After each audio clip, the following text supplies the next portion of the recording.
evening, everyone. Welcome to Tiger Stadium, campus of Football High School. We get ready to kick off the 2022 season. We started the Jarrell Jernigan era at Football High School as the head football coach. Tonight, the Tigers will be hosting the Mustangs of Stanhope. Always a close one between these two.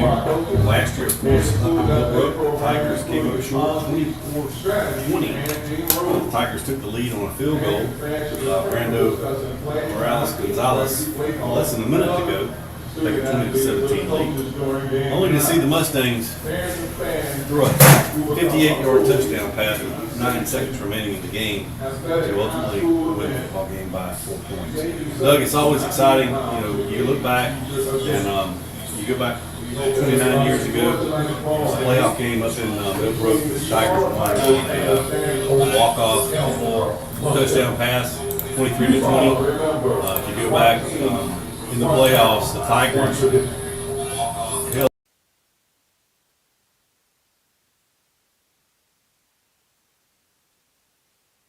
1999 at the old Senior Stadium, but most of the time these games are decided by 7 points or less. There've been a few exceptions to that, but mostly it's been a close game. The Mustangs overall lead this series by 1 game, 8 wins for the Mustangs, 7 wins for the Tigers. The point totals are very close as well. Eufaula has scored 299 points in those 15 games, while Stanhope has scored 323. So it's a close series any way you cut it, Doug and Charles, and it should be a good game tonight. Of course, the Tigers last week up in Russell County in a jamboree, they looked very good in the first half against Southside Selma. Came away with a 35-6 victory, but it was 35-0. 4 touchdown passes in that contest. I'm sorry, 3 touchdown passes in that contest, 1 rushing touchdown, and a scoop and score by Yanze Pierre. The next half didn't go quite as well. The Tigers with a couple of turnovers, which were really big in determining the outcome of that ball game, and the Tigers came up short against the Warriors. But tonight is the official start of the 2022 season, and the Tigers look to get off to a quick start here at home. A few changes, as Coach Jernigan talked about last night. Jarrell talked about last night, Doug.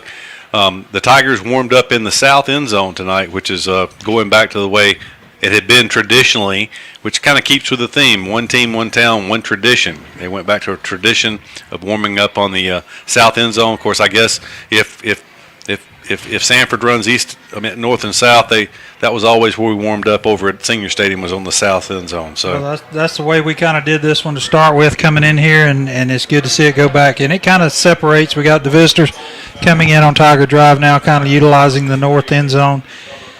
And it works out real good. It's been wide open this afternoon. We just got everything up and running. Had to cut the mics on. I had them clicked off. We were picking up through the computer there for a second. I hope sound is okay now from our Brown Heating and Air Conditioning broadcast booth here at Tiger Stadium. Captains for tonight: Yanze Pierre, Copeland Cotton, Patrick Screws, and Dominique Floyd. And Keith, I can't see those numbers over there on that jersey, so you get the pleasure of Stanhope Elmore's captains. Well, I do see a pair of binoculars over there, but we got 55, which we'll have to. Their roster is extremely small. We didn't get provided with one. We pulled one off the internet, and those things just don't print very well. But that's Davion Brown, along with 99, who is not on the roster. 19 is Carter Smith, and I believe that's 95, who is also not on the roster. Well, I'd take that back. We got some continuing numbers on the back. That's Terry Burke, but still no 99. So anyway, we're about to get started here from Tiger Stadium. We did, as Doug said, got off to a late start, just due to being the first game. We did have a trial run last week, but a little more things going on here at home than we had last week at Russell County. And hopefully we'll have a good football game. The Tigers in all red tonight. Red pants, red jerseys, red headgear. Stanhope and maroon pants, white jerseys, maroon numerals, and maroon headgear. All right, before we get fussed at tonight, I want to explain one thing. We had some success with the camera last week. We are limited to what we can do as far as NFHS. They have the rights to all the live action. go pay the $10 or whatever, $20 or whatever it is for the season, and watch it on NFHS. We don't have our audio tied to it this year. Hadn't got that far yet. But we were allowed to broadcast. We can show pretty much anything except live action. So we can show after a touchdown, we can show a celebration, we can show cheerleaders. And I know somebody's going to ask me the question over and over again, why are we not showing the band? We didn't get permission from the school and the band captain today, the band director, that everybody had okayed the media release as far as the band. We can show their band if they bring one, but we cannot show our band tonight. If that gets worked out next week, we'll gladly show them and the halftime show and everything that goes along with it. So we've had the coin toss, and Tigers are making their way onto the field. As we said, the Tigers in all red. The Tigers, I just don't remember if they wore all red at all last year. I know that the red pants, this is a look that that the Tigers took quite a bit when Coach Jernigan was playing back 16, 17 years ago. Here come the Mustangs onto the field. Of course, the Mustangs come in there, a 6A opponent. We played them last year in the out-of-region contest. This will just be a out-of-region game, but a cross-classification game as the Tigers, of course, move back into 5A this year. Next week, the Tigers will be traveling down to Headland to play the Rams in a region contest. And you better get your tickets early. Talked to the principal down there last week. I went by there this week. They basically know that they're a 5A program playing in which they're close to 6A, but playing in a 3A stadium at best, and not a lot of seats on the visitor side. So get your tickets early. I imagine we'll probably have as many folks as they will. Actually, they play Abbeville tonight. They could be 2-0, I think, when we go into there, as they won last week. So, yeah, I went to a Pee Wee game down there one time. Like you said, the stadium is not very, the visiting side especially is not very big. We'll have a challenge next week to bring the contest to you. Unless someone out there that's listening to us has a very nice man lift that they would be willing to take to Headland and allow us to use for the broadcast. Speaking of one, they had somebody here today. The field looks great. They had them here changing out a couple of bulbs that was out on all these lights. Everything's ready and rocking. And I can tell you, Drell worked right up to probably 45 minutes before he went in there with the team. He was doing things out here he shouldn't have had to been doing to try to make sure this night was everything working, everything was special and like it was supposed to be. 47 will handle the kickoff duties for the Tigers. That is going to be something you don't see very much. Stanhope has 4 folks up on the line. Usually you're supposed to have 5. That's right. On a kickoff. So Pooch kick going to come down to the 18-yard line. It's going to be a return back around the left side. He has some open room. He is in the open field. Salas is going to be the only man, and he does his job. He pushes him out of bounds at the 37-yard line of Eufaula, but a big kickoff return, and right off the bat, Doug, we see Special teams. Well, hurt us last week. Not on the kickoff, but they set up a good wall and sealed our guys right in front of the bench over here, so I'm sure that will be addressed. And as I see him come off, I was talking to Marcella. They ought to be patting him on the back. Somebody needs to carry his books next week because he was the savior of 6 points there. Yeah, I didn't know when that wall set up, and he was the only man that had a chance at all, and he made the play. So 1st and 10, Stanhope from the 37-yard line. Twin receivers to either side now motion back to the left, which is the short side of the field. So trip receivers to the short side. He turns up early. They're going to look to throw a pass. They throw a pass down the field. It's going to be nearly intercepted. In the area was number 3, Dominic Floyd for Eufaula. They'll bring up a 2nd down and 10. They went to their main guy right off the bat there, trying to put 6 up on the board. Eufaula going without a safety in the center of the field. And that time, number 3 for the Tigers back there behind him. But he had a little open space there as he was able to beat the linebacker that was guarding him.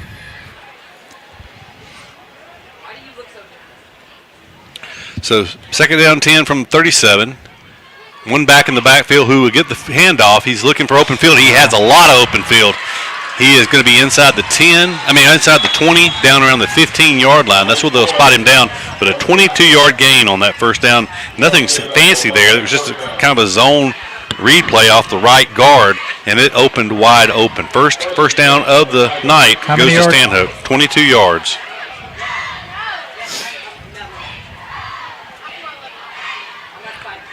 Trip receivers to the right, wide side. They're going to hand it off in the backfield once again. Good penetration that time and making the tackle is Jean-Zé Pierre as he crashed in and made the tackle right at the line of scrimmage for no gain.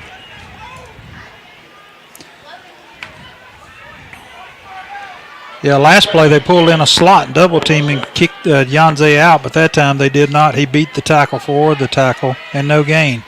They're going to check off, look to the sideline. 33 seconds on the play clock as that was resets with the ball. Unless it's after a penalty, then it's only 25. Looking to throw a fade route to the left side. There's two men there. It's going to be intercepted at the goal line. In the open field at 10, 15. It's Dominic Floyd across the 20, 25, 30, 35, 40. He's going to fall down just shy of midfield right at the 49-yard line of Eufaula, but a big turnover, a good play. They had double coverage. The quarterback threw into double coverage. Floyd came over. He was the second defender, and he slipped underneath there, intercepted the ball at the goal line, and brought it back 49 yards, setting the Tigers up with good field position. So their drive ends at the 15-yard line of Eufaula with the turnover. That comes with 10:46 to go here in the first quarter of play. So the Tigers and Copeland Cotton will bring the offense out for the first time officially in 2022. Cotton takes a snap, looking to throw. He throws it quick. It's complete. Turning upfield, it's going to be a gain of 8 yards down to the 43-yard line. That pass was complete to Aurelia Slaughter, the sophomore. So second down now and 2 for the Tigers. So a nice crisp pass, a handoff inside. It's going to be a first down. A flag comes out late into the center of the interior of the line where you normally would see holding. That was a gain of 4 yards by Markia Harris, but hold the phone. We're probably going to see a hold here that'll set the Tigers back. And I'm going to tell you where he marked that off was not where he went. Well, it would have been a spot foul, which was right at the 41-yard line. That'll take it back inside Tiger territory to the 49, and it'll be 2nd and 10 as that kind of erases the pass. So second down and 10. 5-man front for Stanhope. Motion back across by Pugh. They'll take the snap, hand it off to Harris. He runs into the middle of the line, and it's really stacked up, but gains a couple of yards, maybe 3, down to the 48-yard line of Stanhope. It'll bring up a 3rd down and 7 possession play. It's they call it 8 but it's actually about 7 yards and a foot. The ball's just short of the 48-yard line. Cotton in shotgun formation. He has one back, Harris, behind him. Has 3 receivers to the right. And there was a flinch by the Tigers. They're going to call it. Well, they're walking up. They had a 4-man front on the defense, and they walked a guy up late. And I think our guys caused them to jump. It's going to back us up 5. We're shooting our own self in the foot here early on. Big guys up front for Stanhope. Remember, we got 3 sophomores on that offensive line. I think they're aware of that, and they're trying to pressure them into making a mistake. Well, there is a Division I commitment on that defensive line for Stanhope. Got to be 94. He's huge. 3rd down and 12. Cotton straight back, looking to throw. He's going to step up. Wow. He's going to finally throw it late. He has a man there. It's tipped. It was a little high, probably a good thing it was. It was tipped by Stanhope's defensive back. It was intended that time for LaKeviante Pugh, but it's going to be incomplete, bringing up a punting situation for the Tigers on 4th and 12. Unless there is a penalty. Well, Stanhope's not bringing the defense off. It's going to be holding against the Tigers again. I'm going to tell you what, I saw him make a good pocket. Copeland did a good job of stepping up, but they're going to decline the penalty and force the punt. How about that? 3 penalties on 4 plays. Don't get me started with officials. It's I'm just saying. I mean, it is the first game of the year. They're not too early for me to go to principal's office. Anybody any slack. Let's see if they come put some pressure on the Tigers. Browning Anderson did an excellent job last year punting. He is standing back, the junior. He takes a good waist-high snap. He'll get it away. It's kind of a wobbly kick that's going to go to the right. It hits, it checks up about like Doug's stop. sand wedge, and it's going to be down to the 35-yard line. When all is said and done, it only goes for about 23 yards on the net on that punt, but there was no return. That stops the clock with 9:15 to go here in the first quarter of play in a scoreless game between the Stanhope Elmore Mustangs and the Eufaula Tigers. Well, I guess after the penalty, it would have been 3 plays for the Tigers. 3 plays on both sides.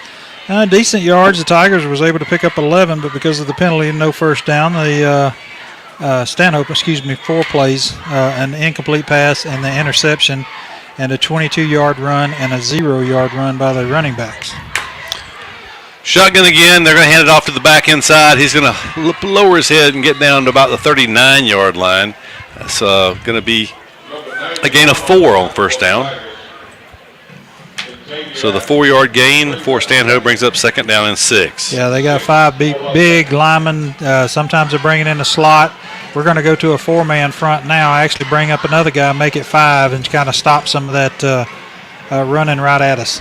They're going to pause, get to play from the sideline. I think they're going to change it up when they see all them linemen up there. Slot to the right, back to the left. They'll hand it off to the back on a sweep to the right. The Tigers are there. They're going to bring him down for a yard gain. But Yanze was sitting on it, playing textbook defensive end. He came across and squared off. He was being blocked, but he came off his block and made the tackle behind the line of scrimmage, but the back was able to fall forward for a yard gain. That brings up a possession play, 3rd down and 5 for the Mustangs. Yanze was just holding on to him and shucked him off at the last second.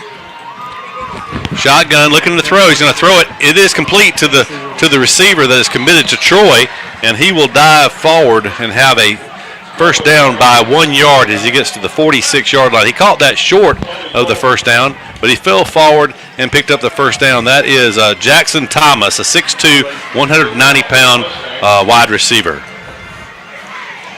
So a 6-yard gain and a first down, the second of the night for Stanhope, as they have it at their 46-yard line. 3 receivers to the wide side right, 1 in motion back to the left. He will stop at an H-back position. They flinched, the center flinched. They did see it. They threw the flags. It's going to cost Stanhope 5. I don't know if you noticed, number 16 came in from the wideout position and set up in a slot. They're determined to double-team Yanze on every play. So that will cost Stanhope 5. That's the first penalty against Stanhope. You follow with 2 penalties on the previous possession for 15 yards. All right, I want to say this one more time because we still have questions being asked. Again, NFHS is the only way you can watch this game. We can show sidelines and celebrations and scoreboard. We cannot show the game live on Facebook. Quarterback looking to throw a screen. He throws it complete. It is cutting back upfield, open field. Into Tiger territory. He'll go down on a nice tackle by Dominic Floyd, about a yard short of his first down. Looked like he had more working there, but he stopped at the 45-yard line of Eufaula. That is a 9-yard gain, and it'll bring up second down and 1.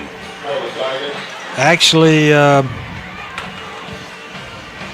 thought the yard marker was further back. Did they get a penalty or something when I was working on the computer? It looked like yes, I'm sorry. That was a 14-yard gain. Yeah. That's right. So the quarterback stands with 1 back flanked to his right, 2 receivers to the right. He will give to the back up the middle. He is going to be stacked up. He breaks 1 tackle, falls forward into around the 42-yard line. That's going to be a gain of 3 yards, but it's good enough for a Stanhope first down. Their 3rd of the night. The Mustangs, of course, dropped 1 to Shades Valley last week. They lost 20-13 at home to Shades Valley. They say you improved the most from the first to the second game. They've looked pretty sharp offensively so far tonight. 1st and 10 from the Tiger 42-yard line. Shotgun snap, looking to throw, throws a quick completion. Tigers are there, breaks 1 tackle, finally cleaned up by Tony Coleman. That's going to stop him at the just shy of the 35-yard line. Call it a 7-yard gain on that first down throw. Fairly balanced attack so far tonight for Stanhope, Doug. Yeah, it's a little scary how they're setting walls. The linemen are getting out, and the receivers, they're making some running lanes for the receivers after they catch them. Luckily, we've been able to arm tackle them, but I don't know how long. 4-man front. for the Tigers, and they throw a completion to number 4, the 6'2" wide receiver. He goes down the sidelines for a short gain, about the 32-yard line. That is right around the first down marker, but the first down stakes are all the way across the field, so we'll have to wait and see how close this is. We can't really see because of the coaching staff and the players on the Eufaula sideline. Stanhope is moving from right to left as we view the field here from Tiger Stadium. They swapped the ball. I thought he was going to go with a heat timeout with 5:55 to go, and that is what they're going to do. Let's take a timeout, too, and we'll be back with more Eufaula Tiger football after this timeout. In sports, the goal is to be the best. The same is true for Alpha Insurance. We work to make every quote, claim, or call a highlight. That's why customers consistently give Alpha high marks for service. Call Alpha and let us help you save on home, car, and life insurance. In Eufaula, call Alpha agents Keith or Brooke Bryan at 334-687-8268 or stop by our office at 1326A South Eufaula Avenue.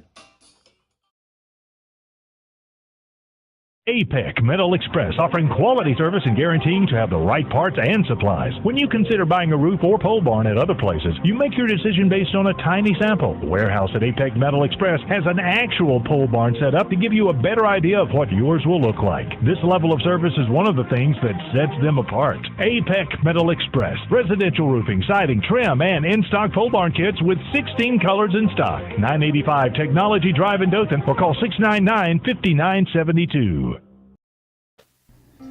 Carrier asks, what does comfort mean to you? Is it a cool lake breeze on a hot summer day, or by a warm fire on a cold night? Make every room in the house as inviting as the next. Also, make the air fresh and clean for everyone and keep humidity where it belongs. At Carrier, comfort means more than just the temperature. Contact Brown Heating and Air Condition, 714 South Eufaula Avenue, 334-687-5244.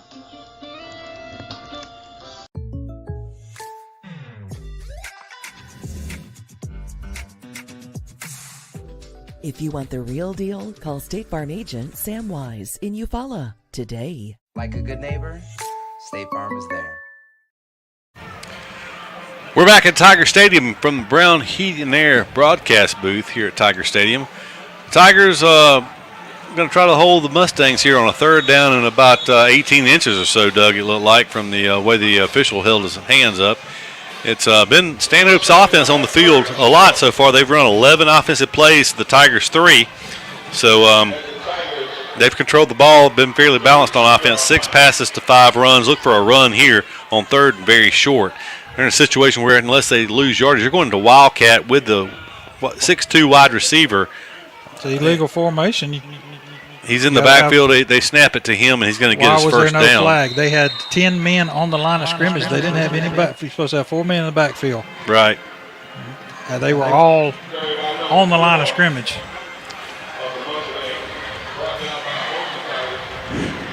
So they're going to give them the first down. That's a 2-yard gain on that run.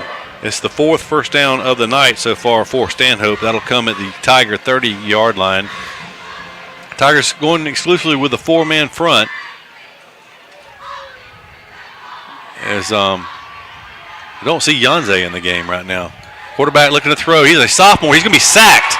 Nice penetration that time by big number 91 from the Tigers. He is Xavier Adams. He is a senior defensive end. Yeah, Yanze's over here on the sidelines. I see him on a knee. I noticed they were chop blocking him almost every play. I hope they didn't got an ankle or knee or something there already. But it's a loss of 7 yards on that sack. Defense have been out there for a lot of plays already. Yeah, so that was the 13th play. This will be the 14th play. 2nd down, 17, a throwback. Quarterback throws a wide receiver screen, but the Tiger defense is there. They're going to bring him down after a 2-yard gain to the 35-yard line. Good swarming defense. Once again, it was Xavier Adams on the tackle. He flowed inside out from his defensive end position, and it'll be 3rd and long now for Stanhope. That is a sophomore quarterback for Stanhope Elmore. This is a big situation right here too. We don't. They usually have. I didn't watch in warm-ups. I was busy doing other things, but I don't know about the kicker. Usually they have a pretty good kicker, but if they gain 5 or 10 yards, that could put them in field goal range. They're going to take a timeout. Looks like, let's see who takes the timeout. No, It says Eufaula. Eufaula's taking a timeout. That's surprising. Eufaula taking the timeout there. 3rd and 15. I guess we want to step aside for a commercial Sure. break. When it's football time, we at First Franklin Financial are big fans of our local teams, just like you. We've been part of the community for over 75 years, and when you need money for repairs or emergencies, we'll help you play offense. We offer fixed-rate loans up to $15,000 with easy payment plans and fast approvals. Visit 1ffc.com to find the location near you. Legal, all loan terms and applicable APRs depend on meeting our underwriting and income criteria for the loan size requested and may require collateral. Georgia Residential Mortgage License number 5656.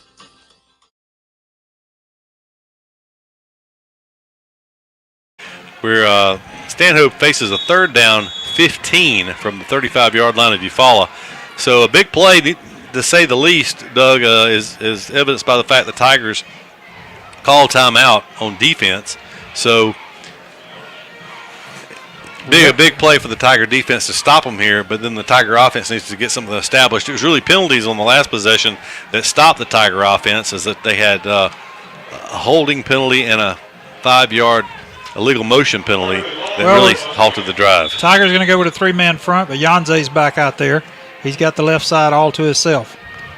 Quarterback looking to throw.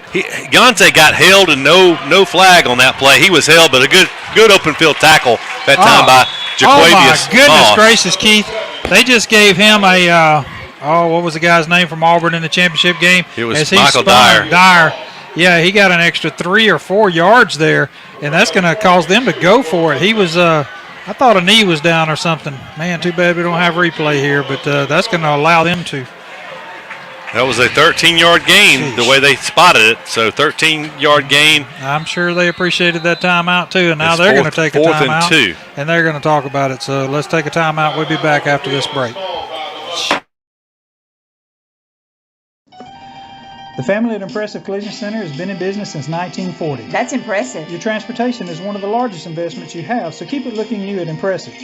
From a major crash to a small dent, Impressive can help. Now impressive. They work closely with all insurance companies and give you a great price on your minor mishaps. Wow, impressive. And don't forget to check out all the accessories, from install winches, brush guards, and bed covers. Impressive. Give them a call. Impressive Collision Center, 317 South Eufaula Avenue, 334-687-4400. Hey Tiger fans, this is Lauren Streeter with Wiregrass Realty, and I'm here to tackle all your real estate needs. Let's team up and make a touchdown on your new home. Give me a call today, 334-614-7409. Go Tigers! Does your IT infrastructure or computer equipment have you sidelined? Don't throw in the towel yet. Call Chris Works at Works Consulting at 334-695-2820.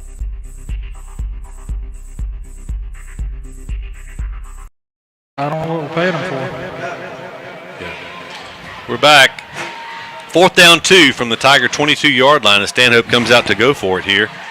It is 4th and 2. They're in a Wildcat formation. This time the running back is in there. He's going to run it, and he is going to be hit and come down, I believe, short. It depends on the spot. The spots have not gone the Tigers' way so far tonight, but it looks like he is going to be short by any spot that they make. Of course, They got to measure that. He would have had to have got. He would have had to got to the 20, and he's a yard short of the 20. So a 12-play Stanhope drive is turned back by the Tiger defense. Now it's up to the Tiger offense to establish something here. Tigers have run 3 plays on offense so far, still looking for their first down of the night. Even despite picking up 11 yards on the last possession, it was 2 penalties that really stop the Tiger drive. Cotton in at quarterback. He has a pistol formation. Harris is in the backfield lined up behind him, and the officials blow the whistle and stop play. He's making number 7 go off the field for Stanhope. Not sure what that's about.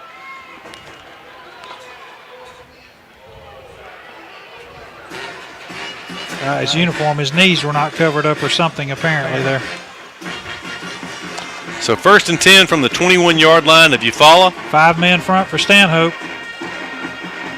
Nobody back deep. 2 receivers to the left. The tight end Pugh is off the line of scrimmage, lined up on the left.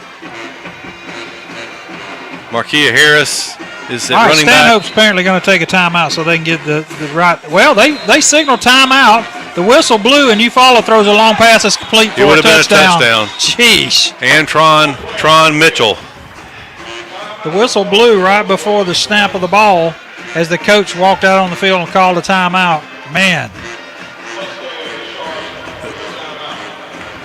That was a 5-minute, 48-second drive by Stanhope on the last possession.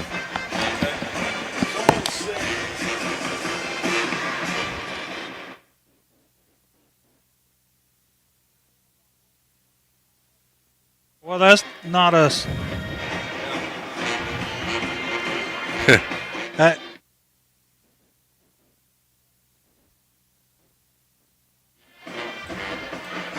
So we're at a timeout here during this game, and we can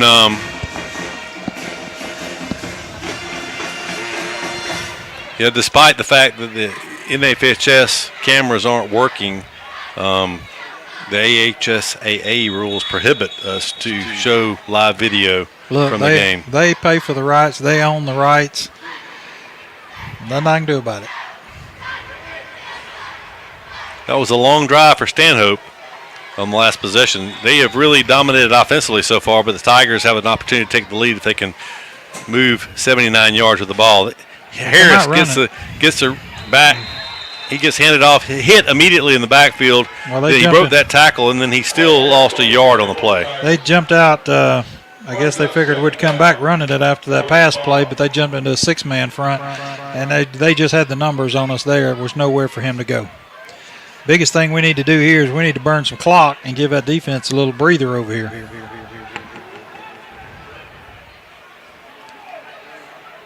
Four-man front. They back off a little bit. Cotton calls for the snap. He takes it. He's going to throw a pass, a wide receiver screen to Tron Mitchell.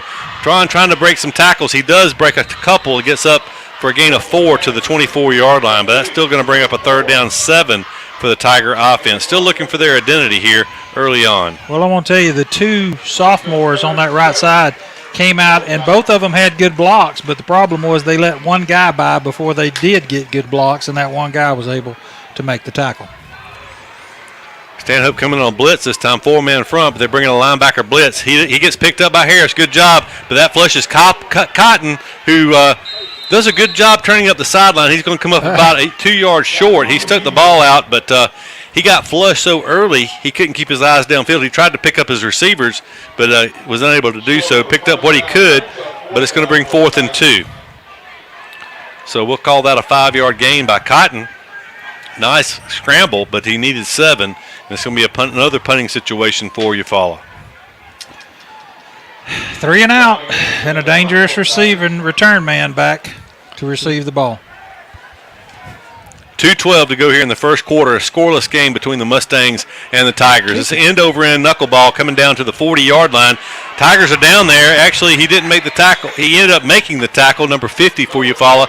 Didn't make good contact. Christopher Dutil was being blocked on the play, but he threw the return man off balance just enough to bring him down at the 45-yard line. That's a 5-yard return by Stanhope. But once again, good starting field position by Stanhope Elmore. 1st and 10 from the 45-yard line. Number 10, Tony Coleman, was standing right there next to him, but I think he must have thought he called a fair catch, as he did not reach out and grab him. He could have got him for no gain, but didn't work out that way. So Stanhope in business, 1st and 10 from their own 45-yard line.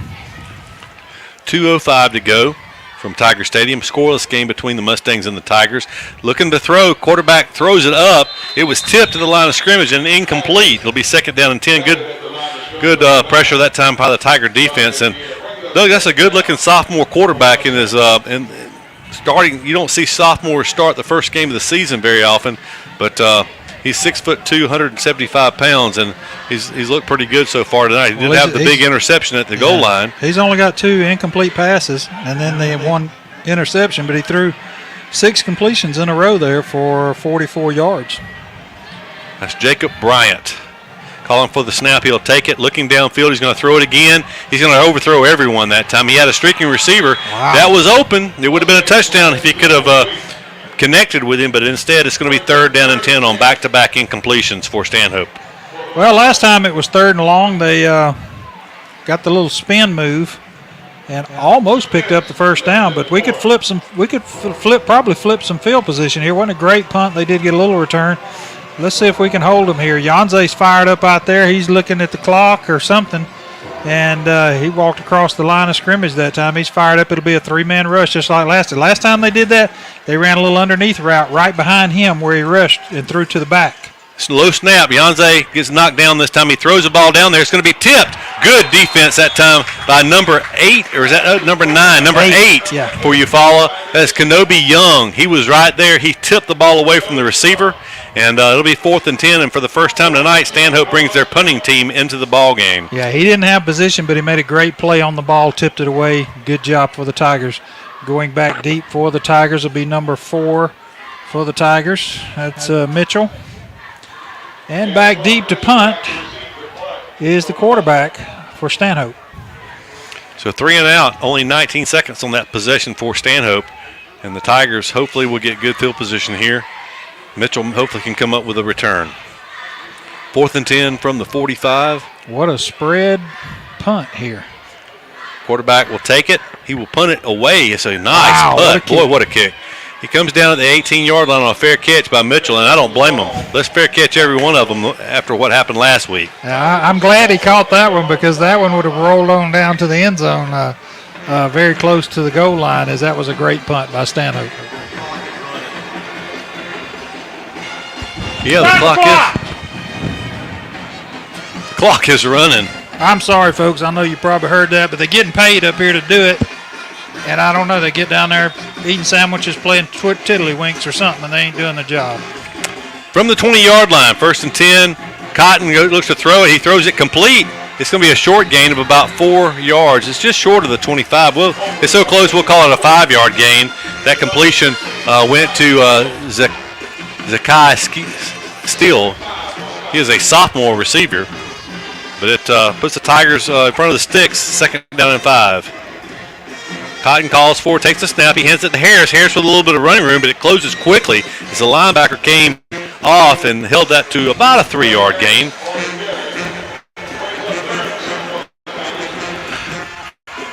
Clock down to 45 seconds. Tigers kind of run a little bit of a hurry up here. 3rd and 2 from the 28-yard line.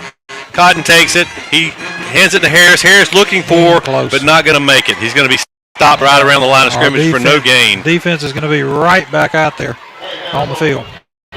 So 3 plays, 8 yards, just like the last possession. I tell you what, will end the quarter. And the play clock is at 11, and they just spotted the ball. Okay. They reset it.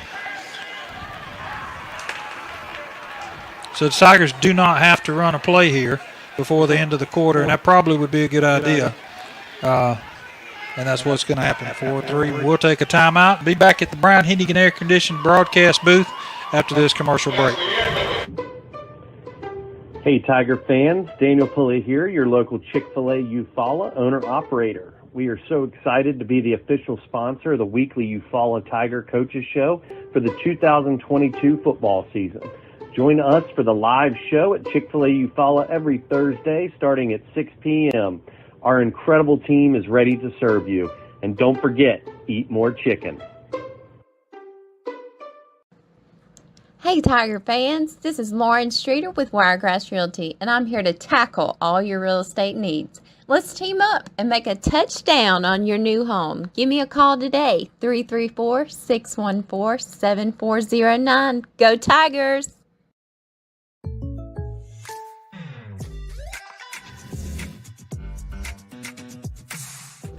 If you want the real deal, call State Farm agent Sam Wise in Eufaula today. Like a good neighbor, State Farm is there. Carrier asks, what does comfort mean to you? Is it a cool lake breeze on a hot summer day or by a warm fire on a cold night? Make every room in the house as inviting as the next. Also, make the air fresh and clean for everyone and keep humidity where it belongs. At Carrier, comfort means more than just the temperature. Contact Brown Heating and Air Condition, 714 South Eufaula Avenue, 334-687-5244.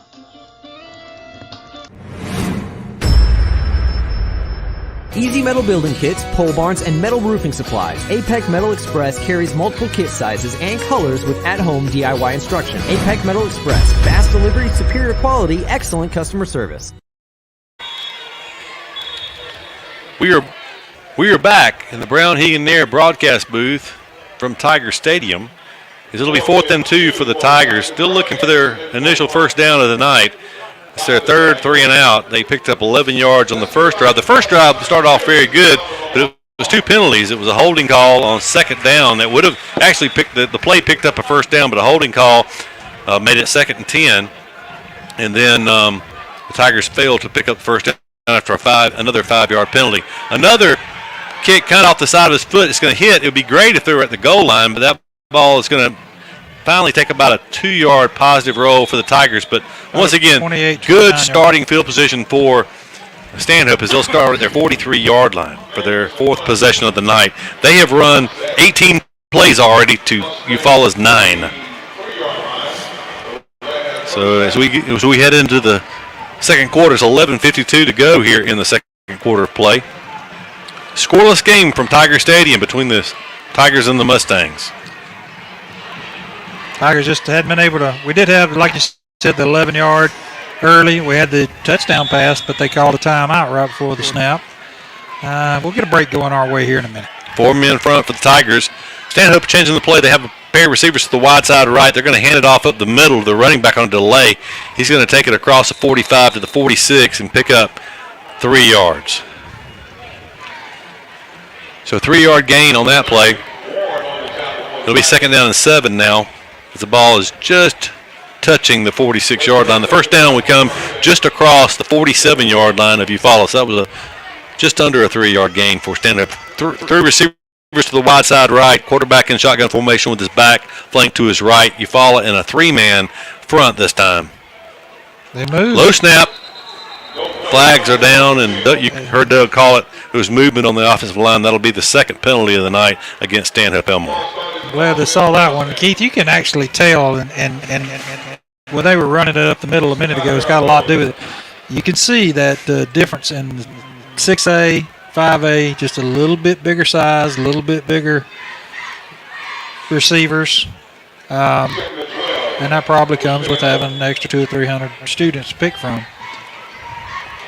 So 2nd down, call it 13 yards to go for Stanhope. There's a snap. Looking to throw down the middle. He's going to throw it over everyone's head. Not sure who that was intended for. He had 2 receivers running down the middle of the field about 8 yards apart. The ball kind of fell in between both of them. So 3rd and 12 now. It's a long 12. It's almost 13 yards. The ball is just inside the 41-yard line. They would have to get inside the 47 of Eufaula. Tigers take out a couple of linebackers and send in some deep guys. I saw 2 come out and 3 go in. I don't know how many we got out there. I hope we don't have too many. Maybe I missed one. 2, 4, 6, 8, 10, 11. Yeah, we got 11. Screen play, wide receiver screen. They block it, but the Tigers, the man that was getting blocked did a good job of reaching out and grabbing his jersey, slowing him down just enough for the inside pursuit to get there, and boy, did it. Janze Pierre and number 97, Xavier Dennis, arrived with authority that time and put the receiver down. They held him to a 2-yard gain. It'll be 4th down and 10. So another 3 and out for Stanhope, back-to-back 3 and outs by the Tiger defense. Hopefully they're settling down. 2, 4, 6, 8, 10. We got 12 folks. Here's a man coming off the field. So 4th and 10, back deep, Tron Mitchell for the Tigers. 10:27, the clock is rolling. Quarterback going to punt it away. This time not quite as good a punt. It's going to hit and take a straight-up bounce, and now it's going to take a slight Stanhope roll, but be dead at the 29-yard line. So the Tigers actually picked up a yard on the exchange, and they'll come out for their 4th possession of the night in a scoreless game with 10:15 to go here in the second quarter of play. We need to run some time, give that defense a little bit of a break, or it's going to really show up in the second half against the Tigers here, and it's shaping up to be one of those Stanhope Eufaula ball games.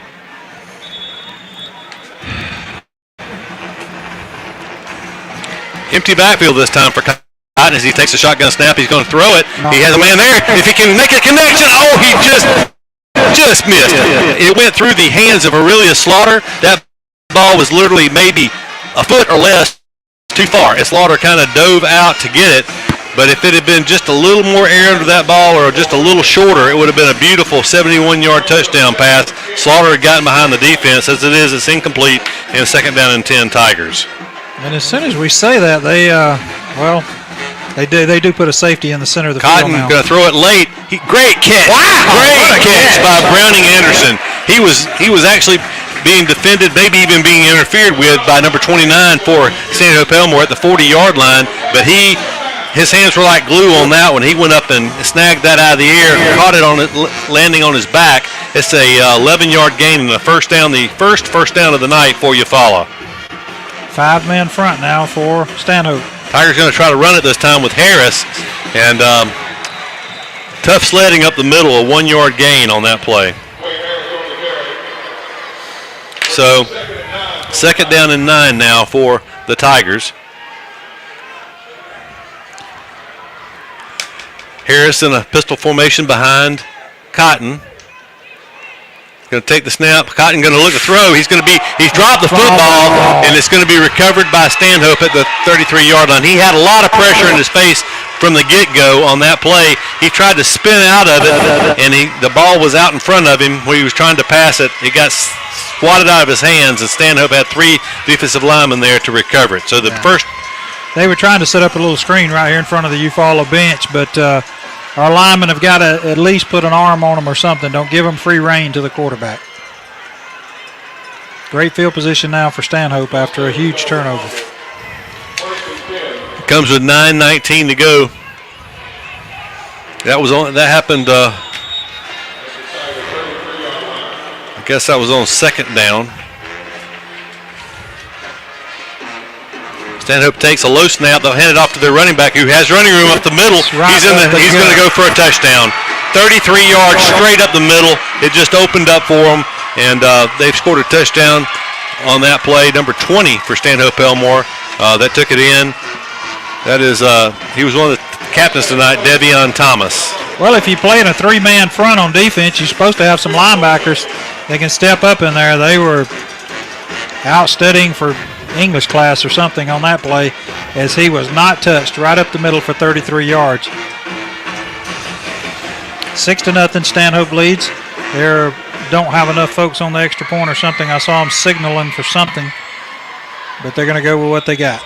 Tigers actually were behind last year and scored 17 unanswered points in the 4th quarter before that final touchdown pass. So you never know in this game.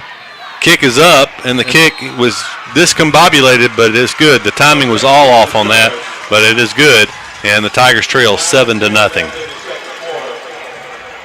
Yeah, 2 years ago, some of you will remember this game was actually still not kicked off at this time of the night. This was the one where we had somebody backed into a guy wire over there on the visiting side, and we had the little fire, and had to wait on the power company to come out. And I think we were about an hour and a half late getting started that night. So they capitalized, the Mustangs capitalized on the Eufaula turnover, and that's what we saw last week at Russell County. Both Russell County touchdowns came after Eufaula fumbles. Mistakes. I tell you, the quarterback, we're not putting any pressure at all on the punt, and he's just kind of slowly rolling out to his right and then kind of a sideways kick. We may need to put a little pressure or some token pressure. Some of the big punts that he had, see if we can do something about that and return one or something, but we'll see as they line up here for the kickoff. Tigers have the right formation. They have 5 men up on the line of scrimmage. I still can't believe they didn't call that on opening kickoff against Stanhope, but I guess it's probably not maybe the officials' first game also.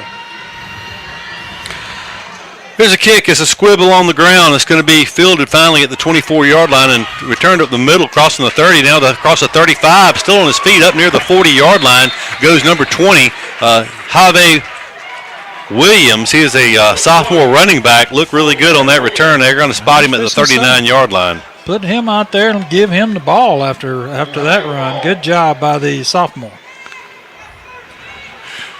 9:02 to go in the second quarter. It's a 7-0 Stanhope lead with the Tigers with the football moving from right to left. We view it from the home side here at Tiger Stadium. Cotton in shotgun formation will have Harris, the senior running back, behind him. Cotton takes it, looking to throw. He miscommunication that time as the receiver was running down the sidelines. Cotton threw it like on a comeback route right around midfield. The pass falls incomplete. It'll be 2nd down and 10. Stanhope's big 94 that covered the fumble last time. I think he's the one said was committed somewhere. Slow getting up there. They're 4-man front this time. As we Cotton throws it complete. Breaking the tackle is Browning Anderson. He's going to go down the sidelines. He goes down awkwardly, but he's going to jump right back up. Pass goes into Stanhope Paramore territory down to the 42-yard line. So that's a quick gain of 19 yards? 18, but it may be 19. No, they're at the 43-yard line. So, yeah, 18 yards on that play. 1st and 10, Tigers are 2nd of the night. Cotton quickly throws it to Anderson again. He ducks inside the 35 down to the 34-yard line. So counted off at 9 more yards on that combination from Cotton to Anderson. The Tigers are finding something through the air here on this possession. Their deepest possession of the night, 2nd and 1 from the 34-yard line of Stanhope Elmore. Cotton takes it, looking to throw. He looked one side. He came back to Pugh on the right side after looking left. The ball a little high and outside out of Pugh's hands. It'll be 3rd down and 1. So, Doug. Didn't Pugh miss one was he the one that missed it in the end zone at Russell County? We need to get him some better gloves over there because that's 2 that's gone through his hands. Maybe some pine tar or some stickum like Bolitnikoff back in the day. Put him out there on Cochran Farms working with those trees, get some of that tree sap on there or something. They got to have some help. 3rd and 1. Pistol formation. Did the Tigers run? Oh, we moved. And that's going to cost us 5. It's going to cost us 5 yards. My goodness. Actually, I'm not sure the tackle didn't move about 2 seconds before that, and I guess they gave him the benefit of the doubt like he was shifting, but the slot moved, and when you're wide open like that, it's easy to see you bump forward. I'll tell you, Stanhope Elmore get a little animated out there because of that penalty. I saw a couple of folks there. I'd like to see the Tigers be able to do something big here and pick up the 1st down. Single press man coverage over here on Anderson on the inside. Going to throw it behind the receiver. He had Tron Mitchell open about the 25-yard line, just did not connect, threw it behind him, and it'll be 4th and 6.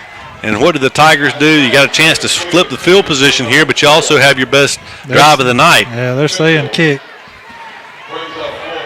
So back-to-back incompletions stall the Tigers' possession here. And it looked good there for a moment, Doug, but at least signs of life from the Tiger offense. He was going to Anderson right hot and heavy, and they were still single covering him. But those last 2 times, he didn't even look Anderson's way. Yeah, and I understand that because he had single coverage. He had a big height advantage on this cornerback over here. And for whatever reasons, Anderson will take it. He will punt it away. It's a good punt this time. It's going to be a fair catch call for. Ball hits the 15. It takes a good Tiger roll inside the 10. Going to be dead about the 7 or 8 yard line. We'll have to wait and see. But either way, the Tigers have flipped the field position by far the worst starting field position of the night for Stanhope. They opened up by starting at the Tiger 37-yard line after the opening kickoff. Yeah, that time they had one guy coming with a token rush on the outside on our punter, and our 3 up-backs just kind of ignored him, and he turned on the juice right there before we kicked it and almost got to the ball. We're going to have to. We've got some things we got to clean up a little bit. You can tell it's we're still making some adjustments. So Stanhope comes out with a 1st and 10 from about the 7.5 yard line. 7:55 to go in the second quarter. It's a snap. Quarterback throws a wide receiver screen on the outside. Nice tackle, holding it to about a 7-yard gain out to the 14-yard line. It was Dominic Floyd who's made some big plays already in this game. He had the interception for the Tigers. That was a touchdown-saving tackle as he came over. He did not make that tackle. The receiver would be in the end zone. Tell you what, I think you said he was a sophomore, the quarterback for Stanhope. He's got a rocket for an arm. He does. There was some movement, and there's whistles and a flag goes down.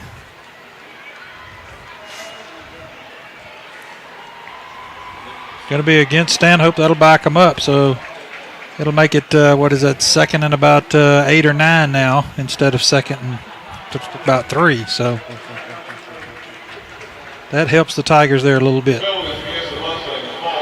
I tell you what, though, you got to have a lot of confidence in your sophomore quarterback for the ball to be on the 5-yard line or roughly in that area, and he's going to sling it all the way across the field on a quick, just a flat pass out there.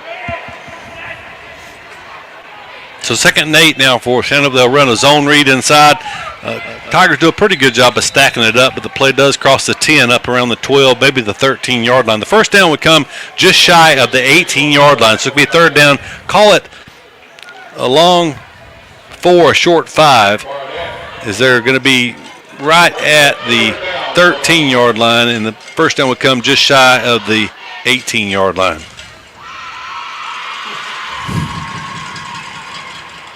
Quarterback takes it, he throws it. It's going to be low. It is complete, but it should be short. It depends on the spot. It should be short of the first down, but we'll see. They're marking it right on the first down sticks. Didn't look like it was that close when it was complete, but they're going to call it a first down. We got the same officials we had at Russell County last week. Possible. It would seem. Same organization, so that was a generous spot there. It was. It didn't look like a 5-yard gain. That's what they needed. 1st and 10 for Stanhope. That's their first down in a while. They actually shift the back over away from the side Yanze zone. Quarterback throws it complete. Some holding on the outside right in front of the official. Tackle. But that play is going to be stopped for a short gain of maybe 2 on that wide receiver screen. Number 8 on the tackle for the Tigers. That's he gets up. I thought he had that's Young. Made a good tackle. I tell you, they're doing a good job of breaking some tackles, but that's going to take us to a heat timeout. We'll take a heat timeout and be back with more from the Brown Heating and Air Conditioning broadcast booth after this commercial timeout. In sports, the goal is to be the best. The same is true for Alpha Insurance. We work to make every quote, claim, or call a highlight. That's why customers consistently give Alpha high marks for service. Call Alpha and let us help you save on home, car, and life insurance.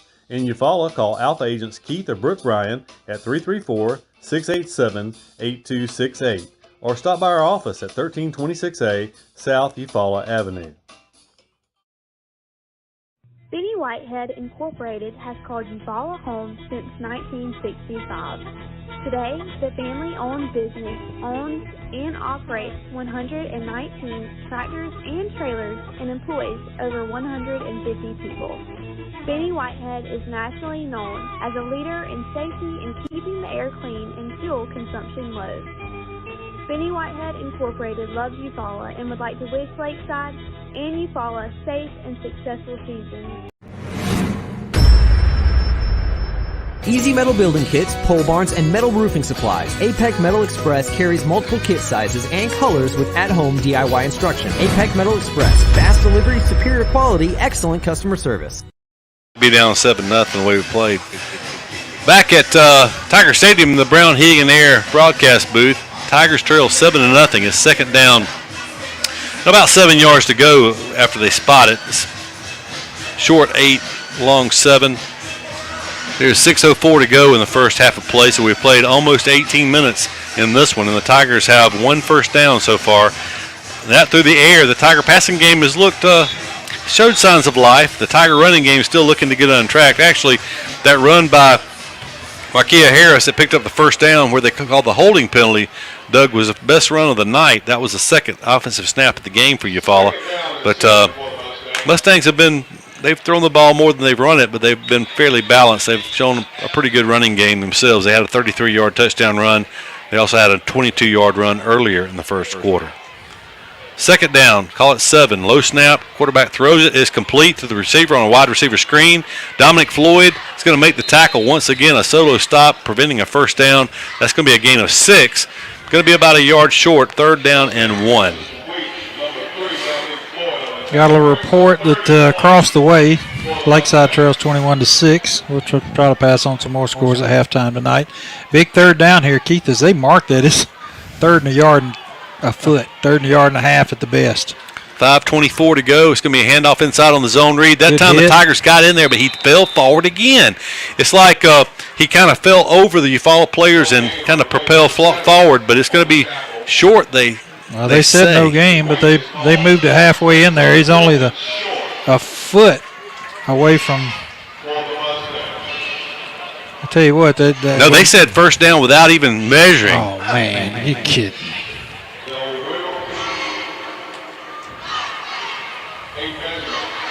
They already signaled first down. Yeah, they already signaled first down, and now they respotted the ball. Yeah, so he can make himself right just by moving it inside. Exactly. And the officials are discussing that now. You can show that. Yeah. I'm wondering if they're just going to say first down after that respot there without bringing the chains, because they're not making any motion at all about bringing the chains over. Why are they not? Usually you see them marking it.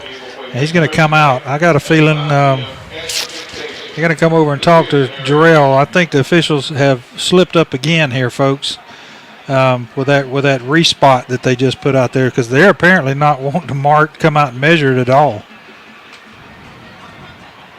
Well, it's definitely on the 28-yard line, which is about where the first down sticks are. But between the player fell over the Eufaula Tiger, so he did pick up a little bit on that play. He was met immediately. But then it looked like they did give him a good spot. I don't think Jarrell was real happy with the wow. So they went ahead and called it a first down with no measurement. That's interesting. That's very interesting. And they huddled up on the sideline with their coaches, which they were not supposed to do. You know, folks, I know we're always after the officials. Gee whiz, it'd be nice if we just call it straight. Just call it straight up and down is all we ask. 1st and 10, Stanhope from the 28-yard line. 4:45 to go here in the second quarter. Stanhope leads 7-0. Quarterback going to roll out to the right. It's going to be, oh boy, going for the interception was number 28. Feast or famine there, wasn't it?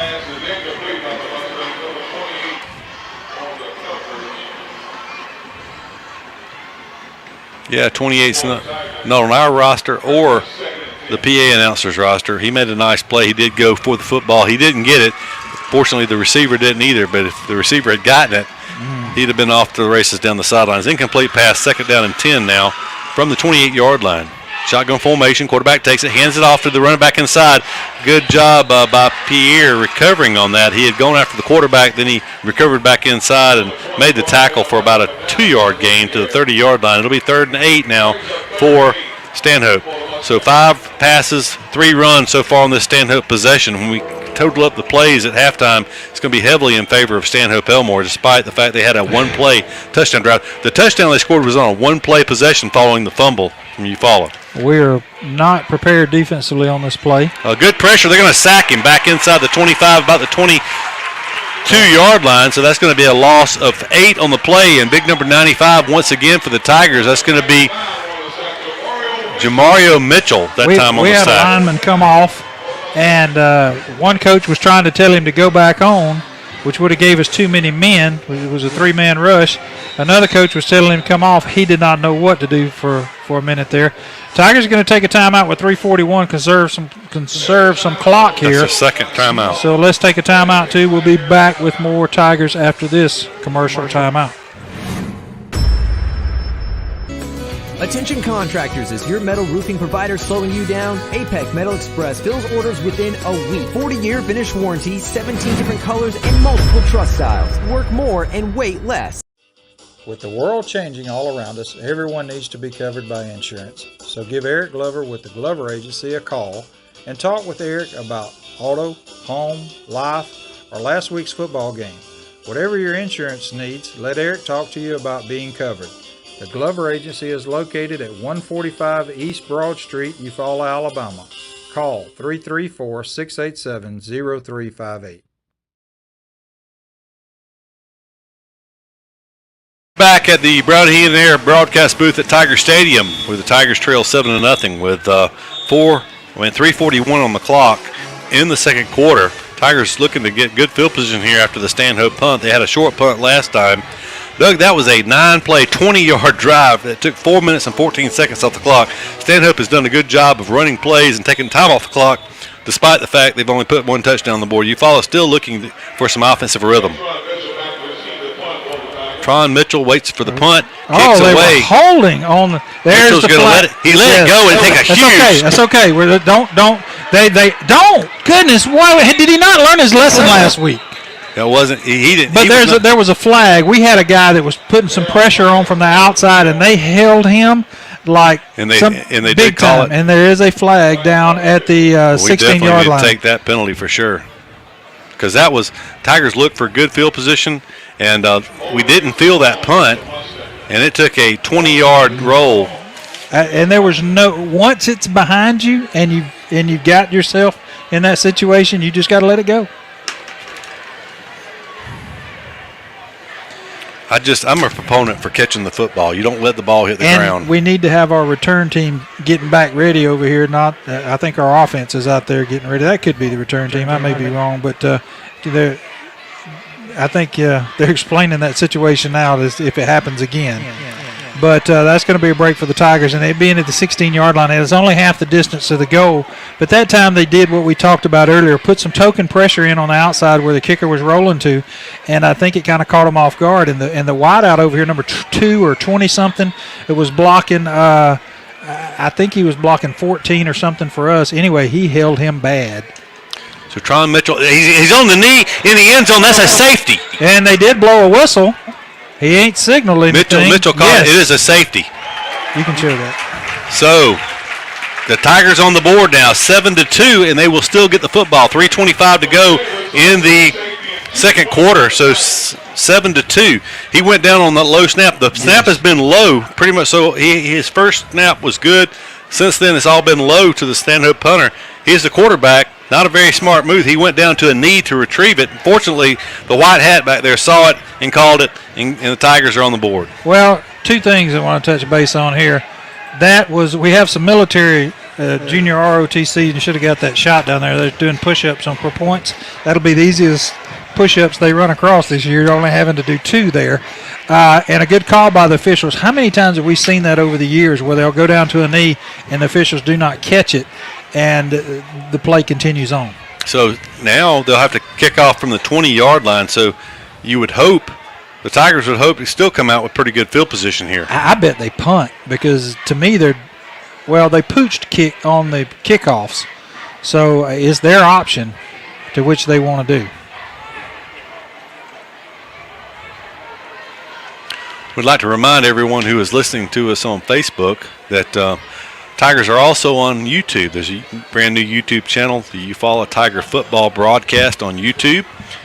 If you're a premium member of YouTube, you can actually minimize it and do something else. You can put the phone in your pocket and listen to it walking around, and your screen doesn't have to be on. So that's a new addition for the 2022 season, thanks to Doug Applin and his tech savvy. Which is very limited. Quarterback threw the tee off. He's the kicker and the punter, and he's going to actually punt this one. Oh, he shanked it straight up in the air. Tigers called for the fair catch, and he dropped it. No, we can't catch a punt. My goodness, it was an end-over-end kick. We did cover it at the 46-yard line. I was debating whether or not we should even try that, because it was it was spinning backwards away from the receiver, and we let it get into the chest. It bounced off the shoulder, the breastplate, and fortunately it bounced about 5 yards away from the man who missed it, recovered it. So we still got good field position starting at the 46-yard line with 3 minutes and 22 seconds to go in the second quarter. Tigers can make something happen here, and they get them on. They jumped into a 5-man front. The Tigers go on a delayed count and pick up a free 5, and that'll put it in Mustang territory. That's the first defensive penalty against either team. So that 5-yard penalty makes it 1st and 5 from the Mustang 49. The Tigers still trying to get a running game established. It's been tough sledding up the middle against this Mustang front. 1st and 5 from the 49-yard line of Stanhope Elmore. Cotton rolling out to his left, looking to throw. He's got some pressure late. He's going to square his shoulders. He throws it. Has a man there. Slaughter. It's going to be a touchdown. 49 yards from Copeland Cotton to Aurelia Slaughter, and the Tigers now leading this game. That was a quick possession. It's 3:12 on the clock. Only 10 seconds on that play, and the Tigers lead 9-7. Great job. I'm sorry, 8-7. Copeland was rolling away from his throwing side, being chased by a lineman that looked like he was almost as fast as he was, and he did a great job of throwing it on the money down the field. I mean, that's an awkward throw when you're a right-handed quarterback running that hard for your life to the left. So the Tigers in the swinging gate, and they're going to go for it here. Cotton takes it. He's going to throw it in the end zone. And he had a guy on his back. Yes, but he caught it. It's complete. So that's going to be 10-7. That's a good place to do that, because now the Tigers are up by a full field goal, 10-7. So how the game has turned over the last minute or so, Doug. Stanhope has all the time of possession, all the offensive plays. Ironically enough, they scored in a one-play drive themselves following the Eufaula fumble.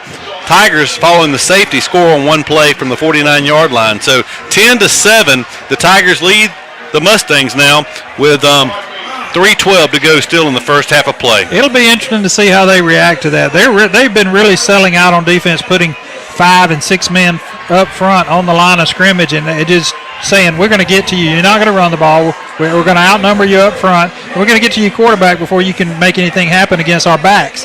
That time it bit them, because a lot of times when they do that, they do not have a safety in the center of the field. There's times they're dropping and playing 3 and 4 man front, and then they're putting defensive backs in a passing situation.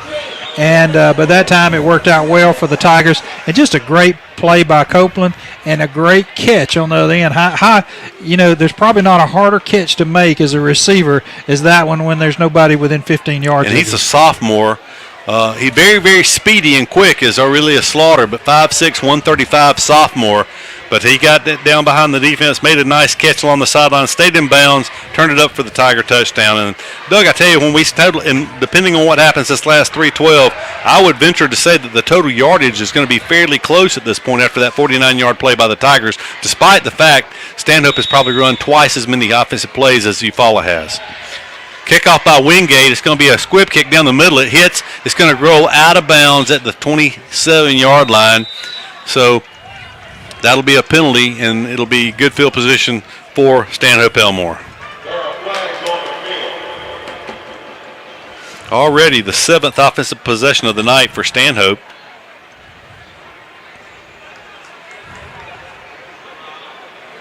They will take it 1st and 10 from the 35, but that's about their average. Actually, that's a little worse than their average starting field position. So the Tigers, I'm sure, will take it. They return the open kickoff all the way down to the Eufaula Tiger 37-yard line. It was a touchdown saving tackle by the kickoff man, Jaro Salas, who actually made a nice play to push the return man out of bounds. 1st and 10, Stanhope, motion back across the formation.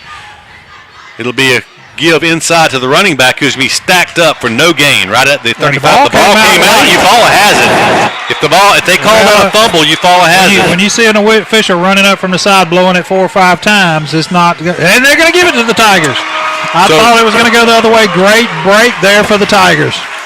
So they stacked him up, and the ball did come out late because it was a mosh pit down in there. They stacked him up at the line of scrimmage, and then we saw a Tiger dive backwards, and we realized the ball had come out. I'm not sure what or who made it that time, but that was the first time I've seen them shift a slot up to help block, and it was not on the side of Yanze Pierre. They've got the Tigers, an empty backfield for Cotton. He has 5 wide receivers, 3 right, 2 left. Cotton's going to pull it down with a lot of running room. He's up the middle. Cotton's going to slide down right around the 21-yard line. So a quick gain of 13 for Cotton on 1st down. And the Tigers pick up a 1st down on the first play of this possession. And they have something working. 1st and 10 from the 21-yard line of Stanhope with 2:52 to go here in the second quarter play. Tigers lead 10-7. They start the clock back, rolling under 2:50 now. Play clock down to 33. Tigers plenty of time. Right there inside the red zone, or sitting right on the 20-yard line. A touchdown would be huge here. The Tigers have trailed the whole first half, and to score 17 unanswered. If you would have got up and walked to the car and come back for just a minute, you'd be like, what happened?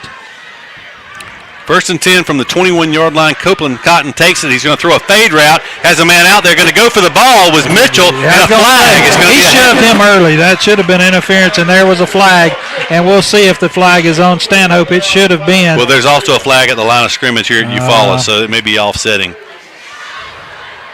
we'll see what we've got here. But interestingly enough, we talked about it in the first quarter after the Stanhope touchdown. Doug, Eufaula scored 17 unanswered points last year in the fourth quarter against Stanhope to come back and take the lead in that game. Holding, Eufaula. Pass interference, Stanhope. It's going to offset. It'll be first down all over again. So that flag has come from in front of the Stanhope Elmore bench both times tonight on holding. So somebody on that side is doing something the official's catching. We are lined up in a Cotton weird takes formation. it. He's gonna keep it. A quarterback bootleg. He is wide open down the sidelines. 10, 5, into the end zone. Copeland Cotton for 21 yards, and the Tigers have scored again. That's 16 unanswered points as they've gone ahead 16-7 here with still 2:07 to go in the second quarter of play. That was just a beautiful play call. The Mustangs have been selling out inside to stop the run, and Harris, that time the Tigers faked that. Cotton pulled it. Nobody knew Cotton had the football. He went around the right end. He did not have any resistance till he met the goal line, and he had a man blocking the defensive back at the goal line. He was into the end zone for the Tiger touchdown. Great job by the Tiger offense. Great play call, and the Tigers take advantage of the turnover. And great play by, I think it was number 4. The receiver actually was blocking at the goal line, and he put on an exceptional block the whole time that allowed Cotton to slip into the end zone. So Copeland Cotton all 34 yards on that drive. Here's the kick. The kick is up, and it was partially blocked, I think, and no good. So the Tigers' lead is 16-7. So a 9-point lead by the Tigers. But very quick drive, 53 seconds, 2 plays on the ground for the Tigers, both Copeland Cotton. And the Tigers' lead, Doug, if you go back to 4 minutes to go in the first half, the Tigers were trailing 7-0, and things just didn't look very good. No, it didn't look good at all. But the Tigers have been able to rebound, and you felt like something good was going to happen sooner or later because the whistle blew on a long touchdown pass that got called back. We just couldn't seem to click on anything.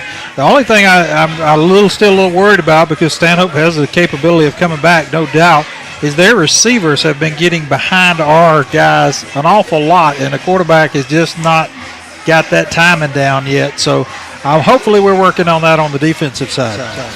And just to reiterate, because we've had some people join us late recently, Alabama High School Athletic Association and NFHS rules prohibit live filming of a football game while it's going on. The only way you can watch the game is the NFHS network, who unfortunately their live feed is not on tonight. So unfortunately, there's no way to watch this football game unless you're live and in person here at Tiger Stadium. We'll try to do the best we can to bring it to you and describe it for you accurately here.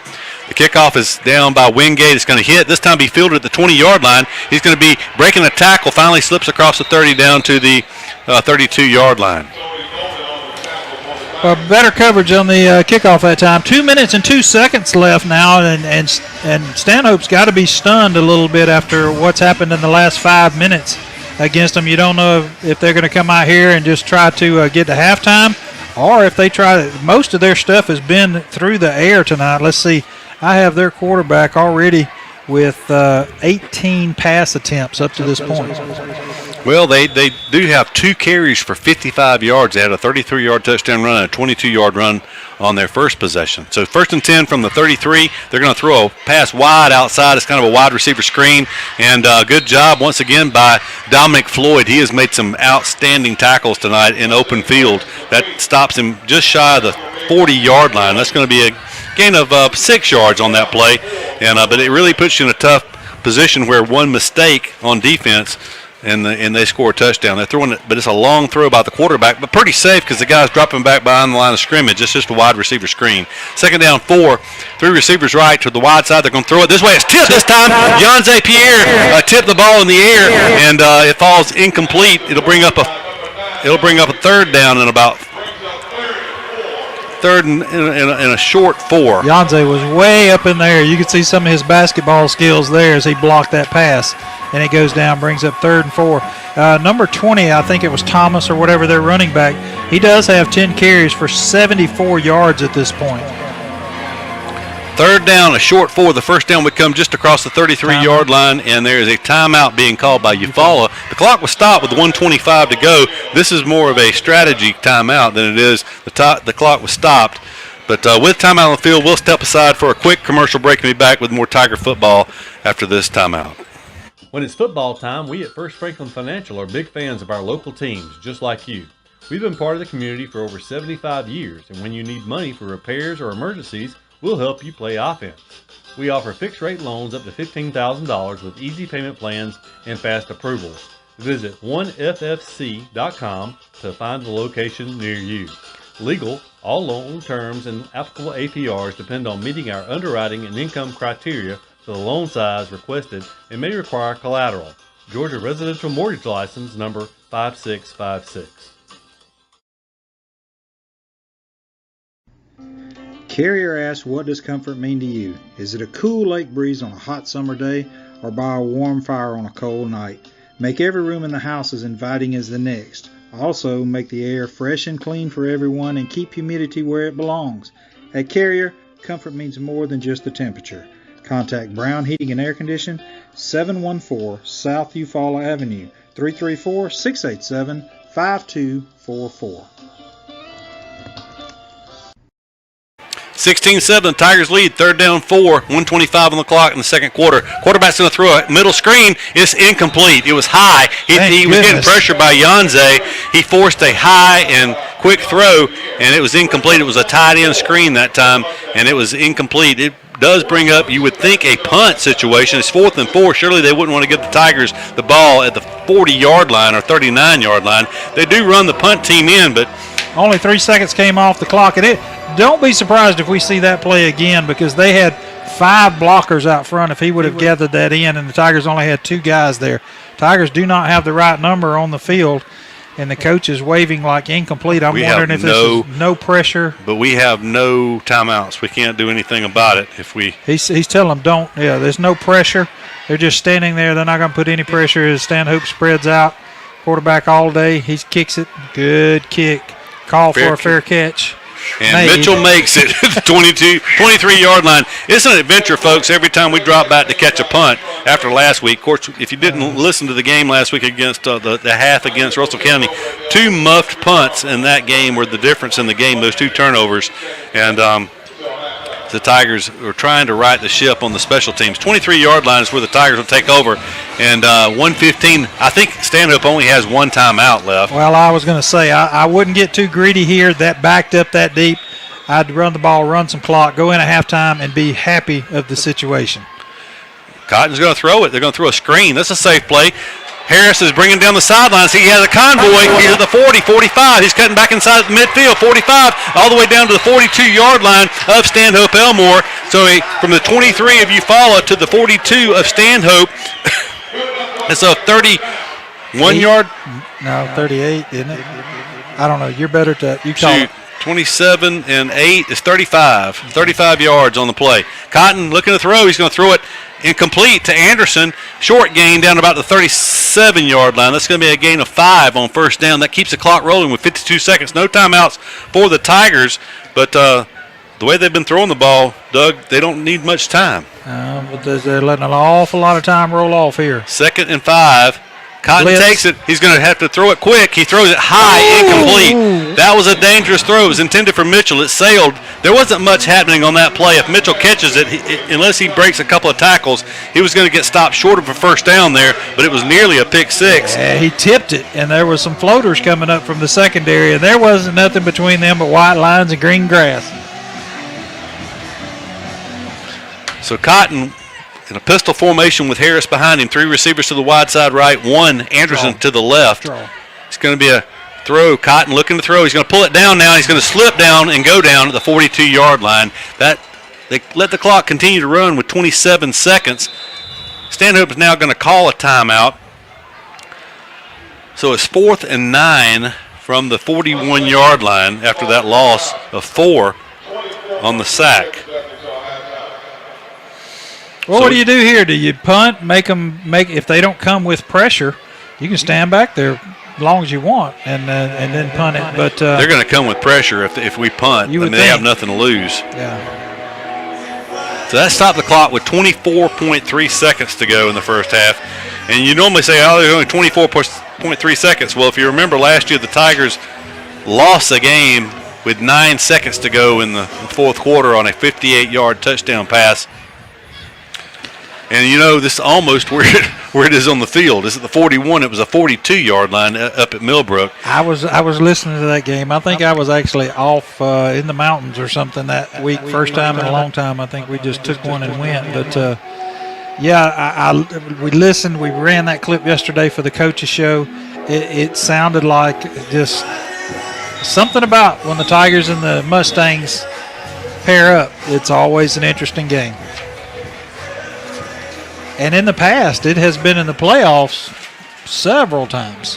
Of course, not now because Stanhope 6A, you follow 5A, but still always a competitive matchup. The Tigers are 3-0 against Stanhope in the playoffs, surprisingly. Stanhope has a great tradition. They lead the overall series 8-7. Tigers trying to even it up at 8 apiece tonight. There's a good snap. Anderson would kick it away. It's a nice wobbly punt that will not turn over, but it will force a fair catch at the 16-yard line. That's where Stanhope will take over their 9th possession of the night. Well, how much time was on the clock when they scored last year? Well, when they crossed the goal line, there was 9. So there's 18.6 now. I tell you, when we total up the total yardage at halftime, I wouldn't be a bit surprised if the Tigers aren't leading in total yardage at this point. Most of those yards have come in the last 3.5 minutes of this first half. Well, Cotton had a fair amount of yards in passing, even when we didn't have points on the board. So yeah, it's gonna be surprising. They're actually in a tight set. Looks like they're in a safety here, and they're going to take a knee and just go to halftime. So they do down it. Yes. No timeouts for either team. That'll be halftime. The Tigers will go into the halftime intermission leading 16-7 over the Stanhope Elmore Mustangs. And an exciting first half, actually exciting last 3.5 minutes or so. We'll give you a first half recap and first half stats when we come back. You're listening to the Eufaula High School Tiger football broadcast here from the Brown Heating and Air broadcast booth at Tiger Stadium. We'll be back in a moment. Somebody cannot come to us, we go to them. It's something that we do on a regular basis, something we don't mind doing, and we work on a contingency basis. No one has to pay us any money up front. They do not have to pay us unless we collect for them, unless we are successful in resolving their case through a settlement or through trial. They don't have to pay us any money unless we get favorable results for them. If you're hurt in a car wreck, call Penn and Seaborn. It won't cost you anything to see if we can help. No representation is made that the quality of the legal services to be performed is greater than the quality of legal services performed by other lawyers.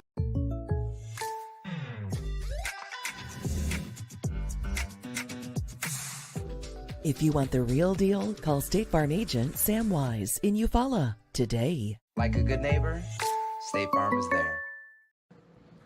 Hey Tiger fans, this is Lauren Streeter with Wiregrass Realty, and I'm here to tackle all your real estate needs. Let's team up and make a touchdown on your new home. Give me a call today, 334-614-7409. Go Tigers! Does your IT infrastructure or computer equipment have you sidelined? Don't throw in the towel yet. Call Chris Wertz at Wertz Consulting at 334-695-2820.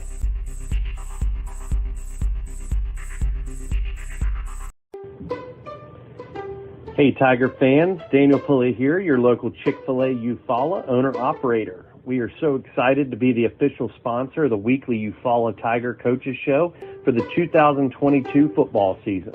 Join us for the live show at Chick-fil-A Eufaula every Thursday starting at 6 p.m.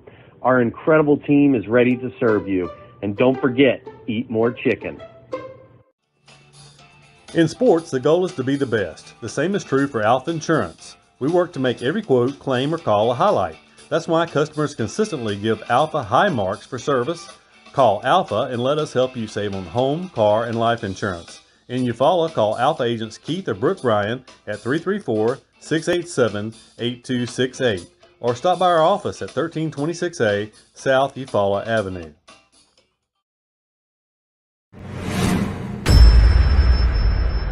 easy metal building kits, pole barns, and metal roofing supplies. APEC Metal Express carries multiple kit sizes and colors with at-home DIY instruction. APEC Metal Express. Fast delivery, superior quality, excellent customer service. Benny Whitehead Incorporated has called Eufaula home since 1965. Today, the family-owned business owns and operates 119 tractors and trailers and employs over 150 people. Benny Whitehead is nationally known as a leader in safety and keeping the air clean and fuel consumption low. Benny Whitehead Incorporated loves Eufaula and would like to wish Lakeside and Eufaula safe and successful. With the world changing all around us, everyone needs to be covered by insurance. So give Eric Glover with the Glover Agency a call and talk with Eric about auto, home, life, or last week's football game. Whatever your insurance needs, let Eric talk to you about being covered. The Glover Agency is located at 145 East Broad Street, Eufaula, Alabama. Call 334-687-0358.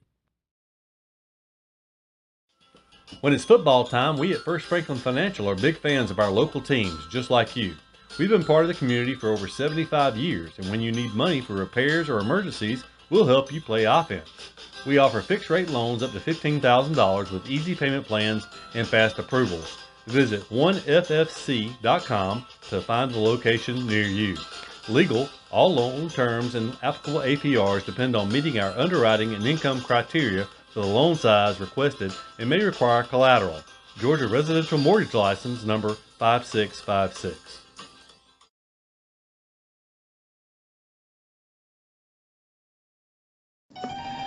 The family at Impressive Collision Center has been in business since 1940. That's impressive. Your transportation is one of the largest investments you have, so keep it looking new at Impressive. From a major crash to a small dent, Impressive can help. Now impressive. They work closely with all insurance companies and give you a great price on your minor mishaps. Wow, impressive. And don't forget to check out all the accessories from install winches, brush guards, and bed covers. Impressive. Give them a call. Impressive Collision Center, 317 South Eufaula Avenue, 334-687-4400. Carrier asks, what does comfort mean to you? Is it a cool lake breeze on a hot summer day, or by a warm fire on a cold night? Make every room in the house as inviting as the next. Also, make the air fresh and clean for everyone and keep humidity where it belongs. At Carrier, comfort means more than just the temperature. Contact Brown Heating and Air Condition, 714 South Eufaula Avenue, 334-687-5244.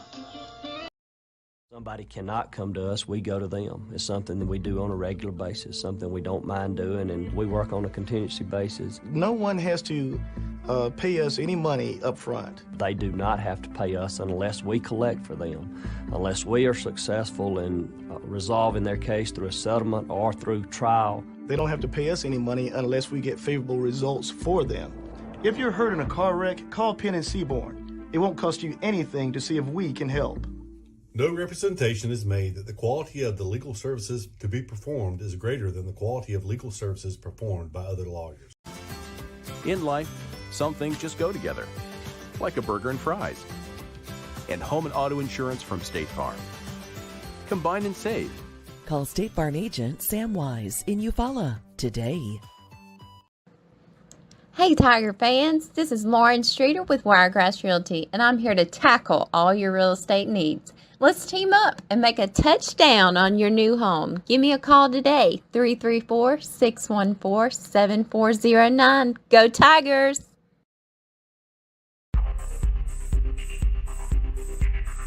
Proudly serving the Eufaula area for over 30 years, Wertz Consulting is here to help you with all of your IT needs. Call Chris Wertz at 334-695-2820.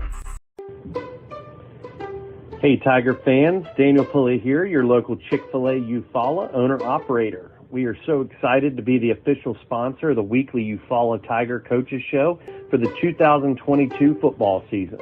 Join us for the live show at Chick-fil-A Eufaula every Thursday starting at 6 p.m. Our incredible team is ready to serve you.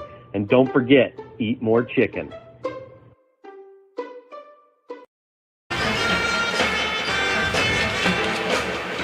And we're back at Tiger Stadium, and the Tigers lead 16-7. Did not look that way through much of the first half. It was 7-0 Stanhope. It was a scoreless first quarter. We'll recap that. Stanhope receiving the opening kickoff. They had a very nice kickoff return back to the Eufaula 37-yard line. That was followed by a 22-yard run. But then there was, on a fade route into the end zone, there was an interception by Dominic Floyd, the senior from the Eufaula Tigers, returned the ball from the goal line all the way back out to the 49-yard line of Eufaula. From there, it looked like the Eufaula offense was going to get something going. They quickly threw an 8-yard pass play on first down. The second down play netted about 6 or 7 yards, but there was a holding penalty thrown on the play that backed the Tigers up, and the Tigers ultimately ended up punting after picking up 11 yards on the possession, but they couldn't overcome the penalty yardage, and Stanhope took over at their 35-yard line. From there, Stanhope ran 12 plays, picked up 3 first downs, moved it all the way down to the Eufaula 21-yard line before the Tigers ultimately stopped the Stanhope drive.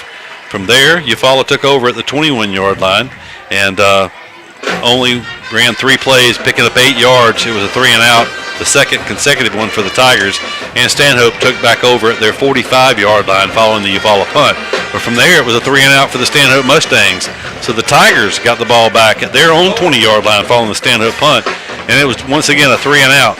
8 yards picked up on 3 plays, and the Tigers punted it back to the Mustangs.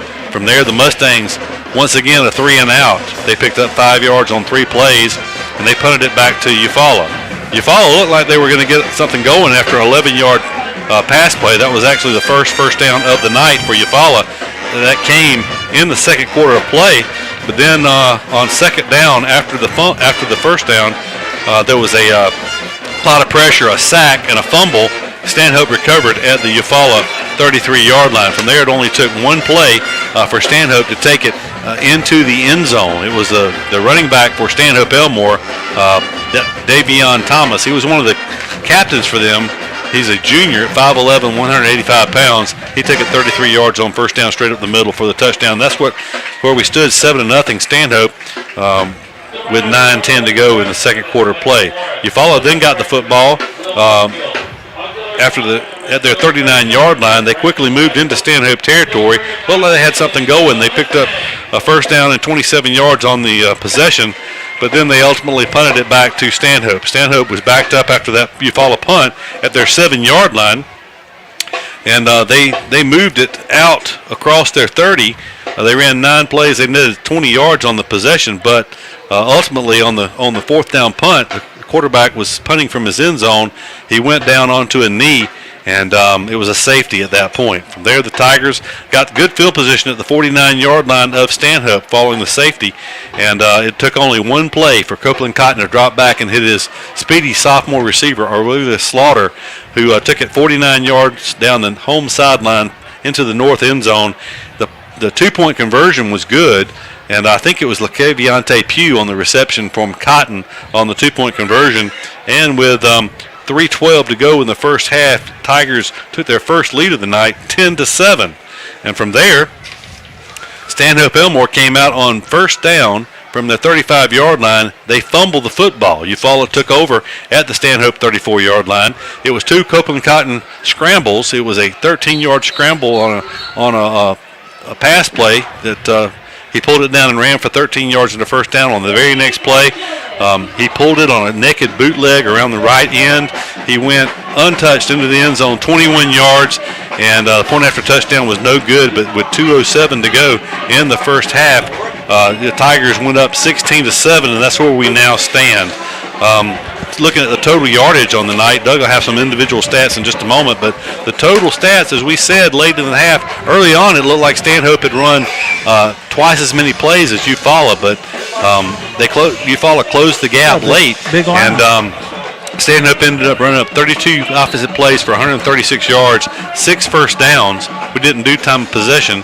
Eufaula, 25 offensive plays, 186 yards, and 4 first downs. So the stats, total plays in favor of Stanhope, first downs in favor of Stanhope, time of possession we're sure in favor of Stanhope, but total yardage, Eufaula with a 50-yard edge and a 9-point edge on the scoreboard. That's where we stand here at halftime. So all things considered, a successful first half of football for the Eufaula Tigers. That it was, Keith, and I appreciate those play-by-play stats there, getting us up to date. You forget sometimes that it just kind of all started, I guess, with the safety and the knee down, like we talked about. We were after the officials a little bit right there. They had missed some things against us, and then that one, they didn't miss it. Thank goodness he was on top of it. We see that so many times it does not get called, and fortunately it worked out for us that time. Yeah. For Stanhope Elmore, we'll run over their stats real quick. The individual stats, as Keith gave you the game summary there. I had Stanhope Elmore for 14 rushes in the first half for 63 yards. They ran a lot of their plays to start with. They were up around 18 or 20 plays to our 4 or 5 there for a little while, but they wound up with 14 rushing plays for 63 yards in the first half. They were 12 for 19 for 73 yards in the passing department with one interception was Stanhope Elmore. On the Eufaula side, it was, Stanhope Elmore individual stats. It was Thomas at running back. He had 10 rushes for 74 yards. He was the leader in that. And, of course, Bryant, we said he was 12 of 19 for 73 yards in the passing department in the first half. On the Eufaula side, it was Harris at running back, had 6 yards on 5 carries doing the hard work, but it was Cotton. He did have a negative on a sack there towards the end, but he had a 20-yard rushing touchdown. He had 4 carries for 34 yards on the ground. Tigers only carried the ball 9 times on the ground in the first half, but it was a positive 40 yards. Copeland Cotton from the air was 10 of 15 in the first half in the passing department for 146 yards, which gave Eufaula 186 total yards to Stanhope's 136 yards on the stats. Well, I'll tell you what, Doug, another thing that it didn't look good early, but Eufaula ended up winning the turnover battle 2-1. It was an interception and a fumble by Stanhope. Tigers did not cash in on the interception, but they did cash in on the fumble late in the first half. So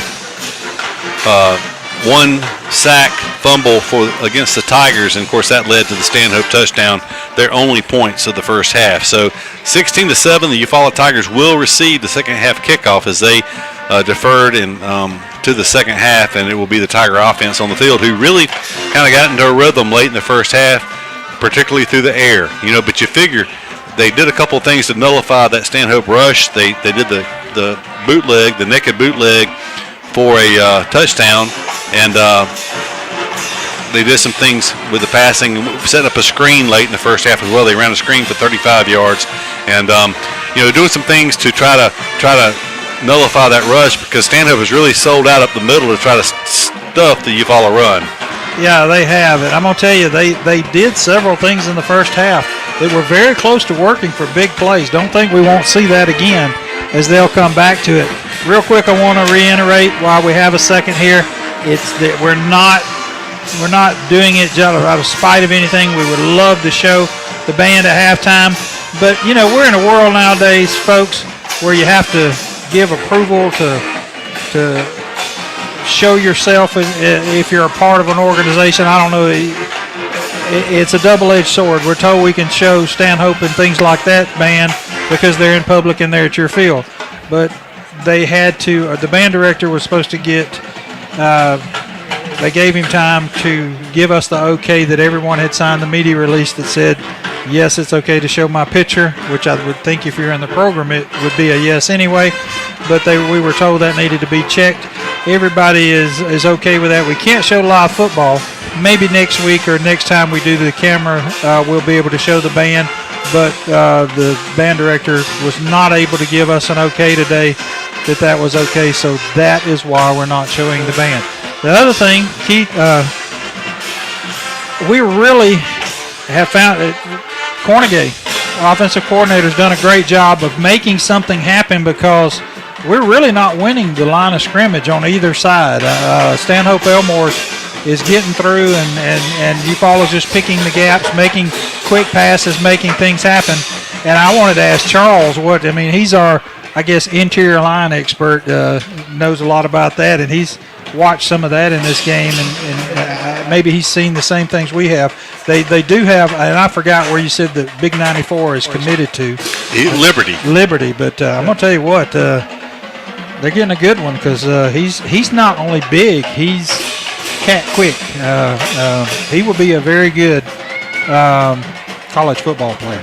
Doug, you know, when I was an offensive lineman, and early on as a sophomore especially, you know, you're a sophomore and you're going up against a senior defensive lineman. You know, that's a big age difference, and let's give it Stanhope At Ehs more credit. They're defensive front. They're 6A and they're big, and they're going to be competitive in 6A ball.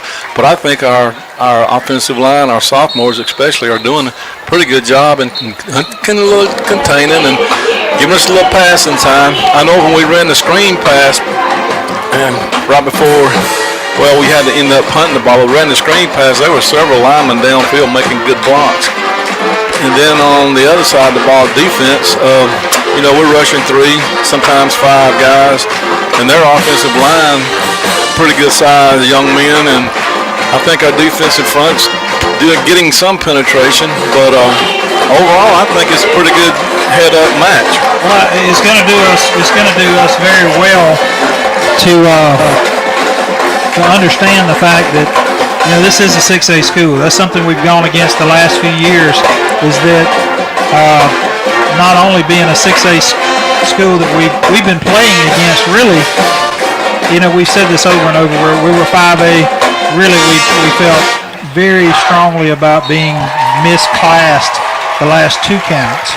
And now that we've seemed to have figured out the way to count virtual students or whatever that was all about, that we'll be in more of our classification size. And it seems like every week when we were in 6A, we were going up against bigger, faster, stronger, just a few more athletes than we had everywhere we went, and that should be a plus for us this year.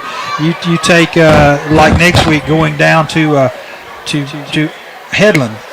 Headland played, I can't remember if it was Sampson or Geneva last week, and they were victorious. Not huge, but they did win that game, and they was a classification or two bigger than them. And this week they play Abbeville, which is smaller classification. I don't know how that one will go. That is, you talk about a backyard brawl. That's two schools from the same county that leave everything on the field when they play, and I'm sure that's a big gate down there. I don't know if it's a Headland or Abbeville, but that game is going on tonight, so we'll take them next week, and that's got to help us line of scrimmage wise, because we won't see that size next week. You're right, and the thing about the lower classifications, you know, a lot of those guys have to play both ways, so as the game goes on, you know, they tire out, which, you know, you see it happening.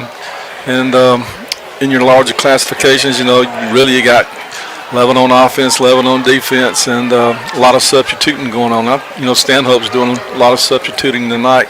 And I noticed we've been doing some substituting on our defensive front. You know, several times Pierre wasn't in the game, and guys going in for him, you know, did a great job. So we're substituting. That just is going to help us as the season goes on, and I'm really impressed with our coaching staff. I think Coach Jernigan has got we've talked about it. It's only been, 6 weeks since they've been together. And last week I was real impressed. Our boys are ready to play. And tonight, you know, they haven't committed a lot of penalties. And, you know, early on, that's what hurts you. But you can tell that they've been well coached, and Coach Jernigan and the staff's doing a heck of a job. Yep, so far so good. And as the clock reached all zeros and Stanhope was just coming out of the locker room, Tigers are already warming up down here on the sideline. They put 3 minutes back on the clock to allow them time to warm up. We'll take a quick timeout and be back after this commercial break. 44. Proudly serving the Eufaula area for over 30 years, Wertz Consulting is here to help you with all of your IT needs. Call Chris Wertz at 334-695-2820.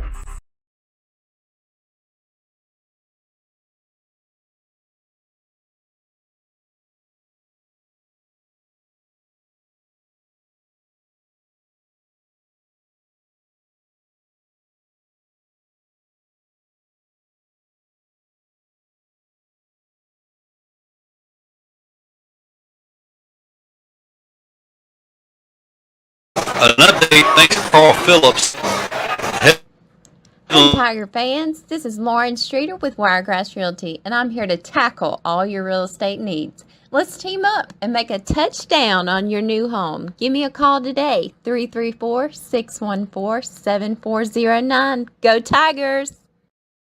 Somebody cannot come to us, we go to them. It's something that we do on a regular basis, something we don't mind doing, and we work on a contingency basis. No one has to pay us any money up front. They do not have to pay us unless we collect for them, unless we are successful in resolving their case through a settlement or through trial. They don't have to pay us any money unless we get favorable results for them. If you're hurt in a car wreck, call Penn and Seaborn. It won't cost you anything to see if we can help. No representation is made that the quality of the legal services to be performed is greater than the quality of legal services performed by other lawyers. You're back. We're back at Tiger Stadium as the Tigers lead 16-7 here at halftime, and thanks to Carl Phillips for the update from Abbeville. It is Headland leading Abbeville 44-7 at halftime, so Headland up big over Abbeville. So that'll be the Tigers' opponent next week at Headland. And Charles talked during the last segment about the Tiger defense. That was something Coach Rivers, Dake Rivers, the defensive coordinator, said, in the first coaches show, was that they really wanted to develop depth and play too deep all across the defense. And he's been true to his word, because in a big game tonight, Deontay Pierre doesn't appear to be injured. He just is taking him out and getting some rest. You hope you should be able to do that at a 5A level. But real quick, we were informed by one of the administrative staff. Look, it was one of those situations that when Rigby left late in the season, it kind of left a lot of things in a lot of folks' lap.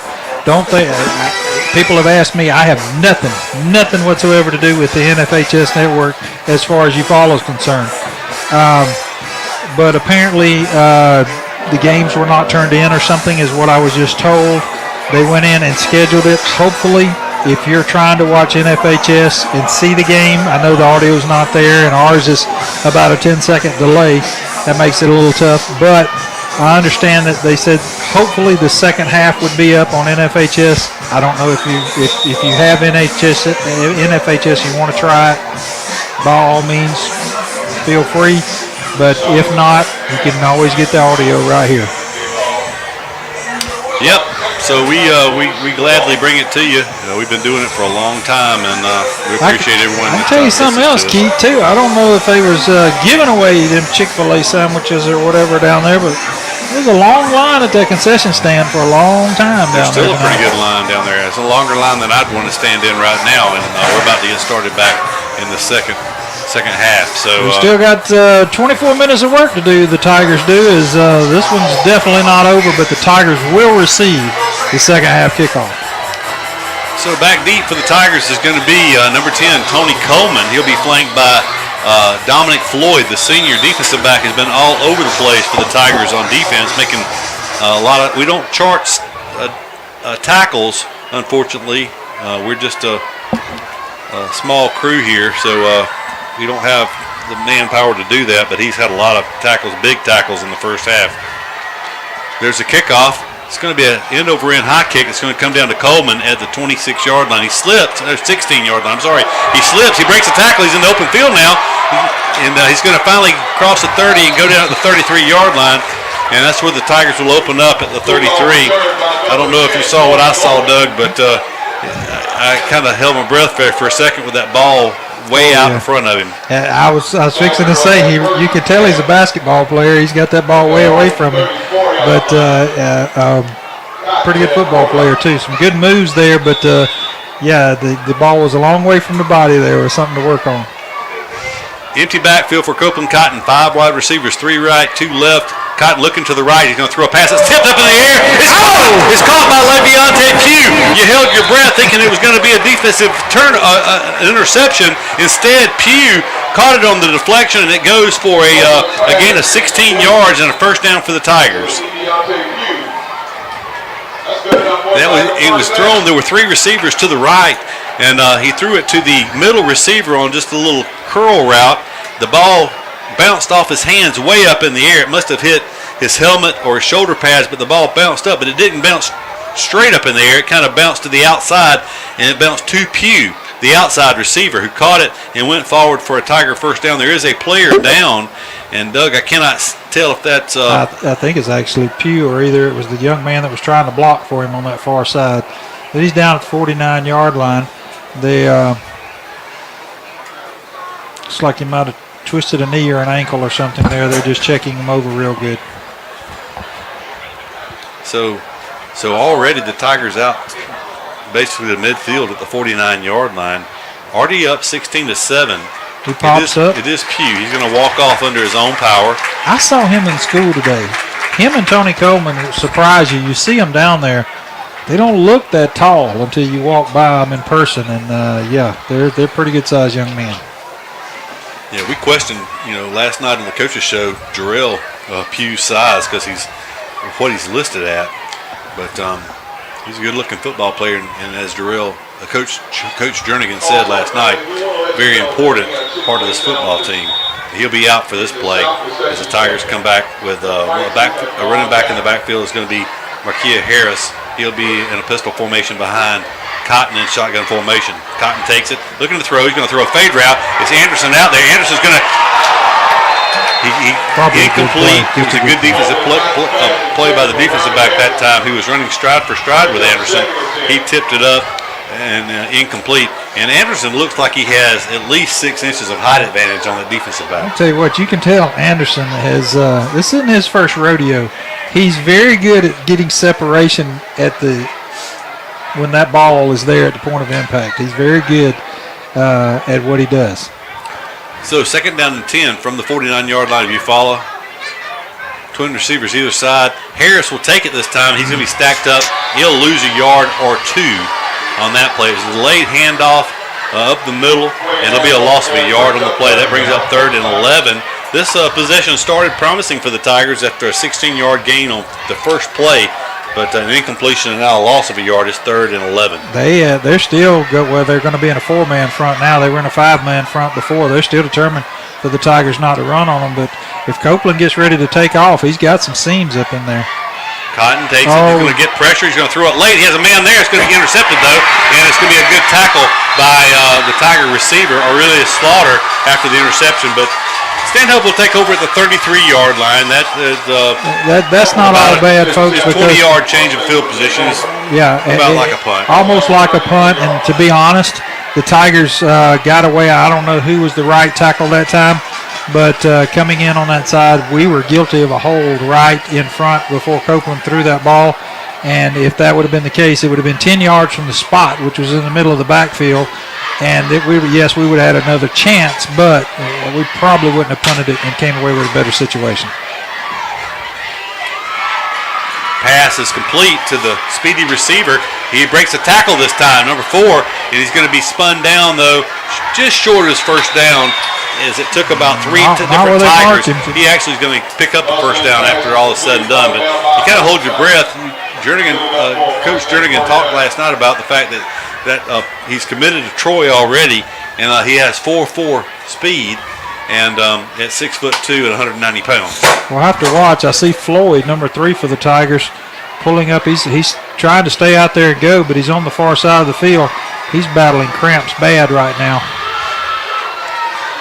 It's 1st and 10 from the 43-yard line for Stanhope. They'll look to throw once again. They're going to throw just a straight go route down the sideline. It sails incomplete. Double coverage that time. Floyd was the deep man. Coleman was underneath. That passing intended for the big receiver for Stanhope, and it's incomplete. It'll be 2nd down and 10 now from the 43-yard line of Stanhope. And actually, there was a penalty in that play that we missed. We're both charting stats, and we missed the penalty. It had to be a holding penalty because it's a 10-yard mark-off against Stanhope. So a 10-yard penalty will make it 1st and 20 now for the Mustangs. On the penalty on the play against the Mustangs. So 1st and 20 from the 33-yard line. The The ball's been spotted. I don't know what they're waiting on the play clock, as it just now started running. Jackson Thomas is the big receiver for Stanhope. He's been impressive tonight, but the Tigers have done a good job against him so far. It looks like a lateral. It is a lateral. They're going to spot him down. No, they're going to say incomplete. He tipped it right out of the quarterback's hand, and that's probably why it was kept from being a lateral. He almost just tucked that under and ran. If the quarterback wouldn't have threw it so hard, Pierre wasn't but about 3 yards from him, and or he would have just. No, they gave him a loss on that. It's back to the 25, so it's the first down. We come all the way to the Eufaula 47. Yeah, he signaled incomplete. So it's second down and very, very long. It is 2nd and 28 now. 2nd and 28. We're going to hand it off up the middle. It's going to be stacked up. The Tigers do a good job in the middle. They hold him to a short gain up to the 27-yard line. That's a gain of 2. That'll bring up 3rd and very long. Look, how about a running clock here in the second half? Well, we saw one already this year. It'd be nice if it was in our favor. Hey, third down. The penalty was big, but, they pulled off some third downs a couple of times. They've had 3rd and long a couple of times, coming up just short on one of them, and I think converting the other one. This is 3rd and 31, if my math is right, I think. Well, we'll see. Pierre's lined up on the left side. If he can get to the quarterback, not give these receivers time to get 31 yards. 3rd and 26. I'm sorry, 3rd and 26. It's going to be a handoff once again to the back up the middle. He is going to be stacked up after he gets to the 30, maybe the 31-yard line. So that's going to be a gain of 4, but they needed 26. So that's going to keep the clock moving here in the third quarter. 9 minutes and counting here in the third quarter of play. The Tigers lead 16-7.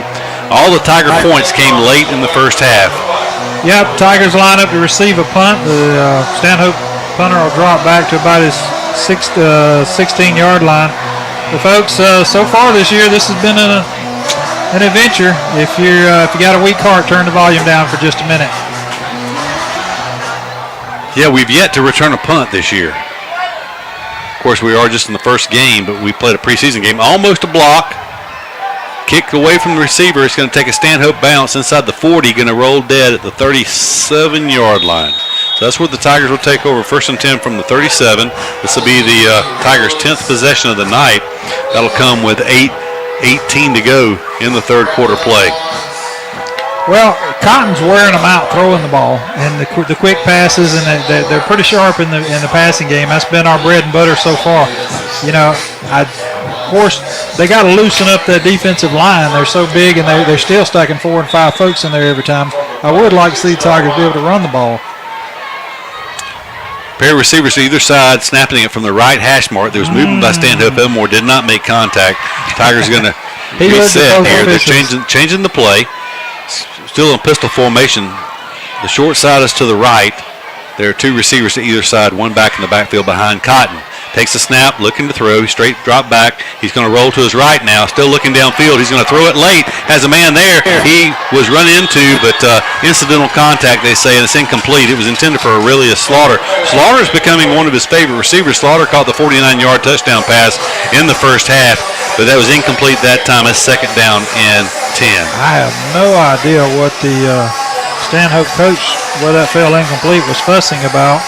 Because I didn't see anything that the Tigers could have done. We only had the receiver out there, and he didn't do anything. He was upset about something. 2nd and long. 3 receivers to the wide side left. Cotton takes it. Now there's a flag goes down. Now, I didn't see any movement, but apparently it's going to be moving. He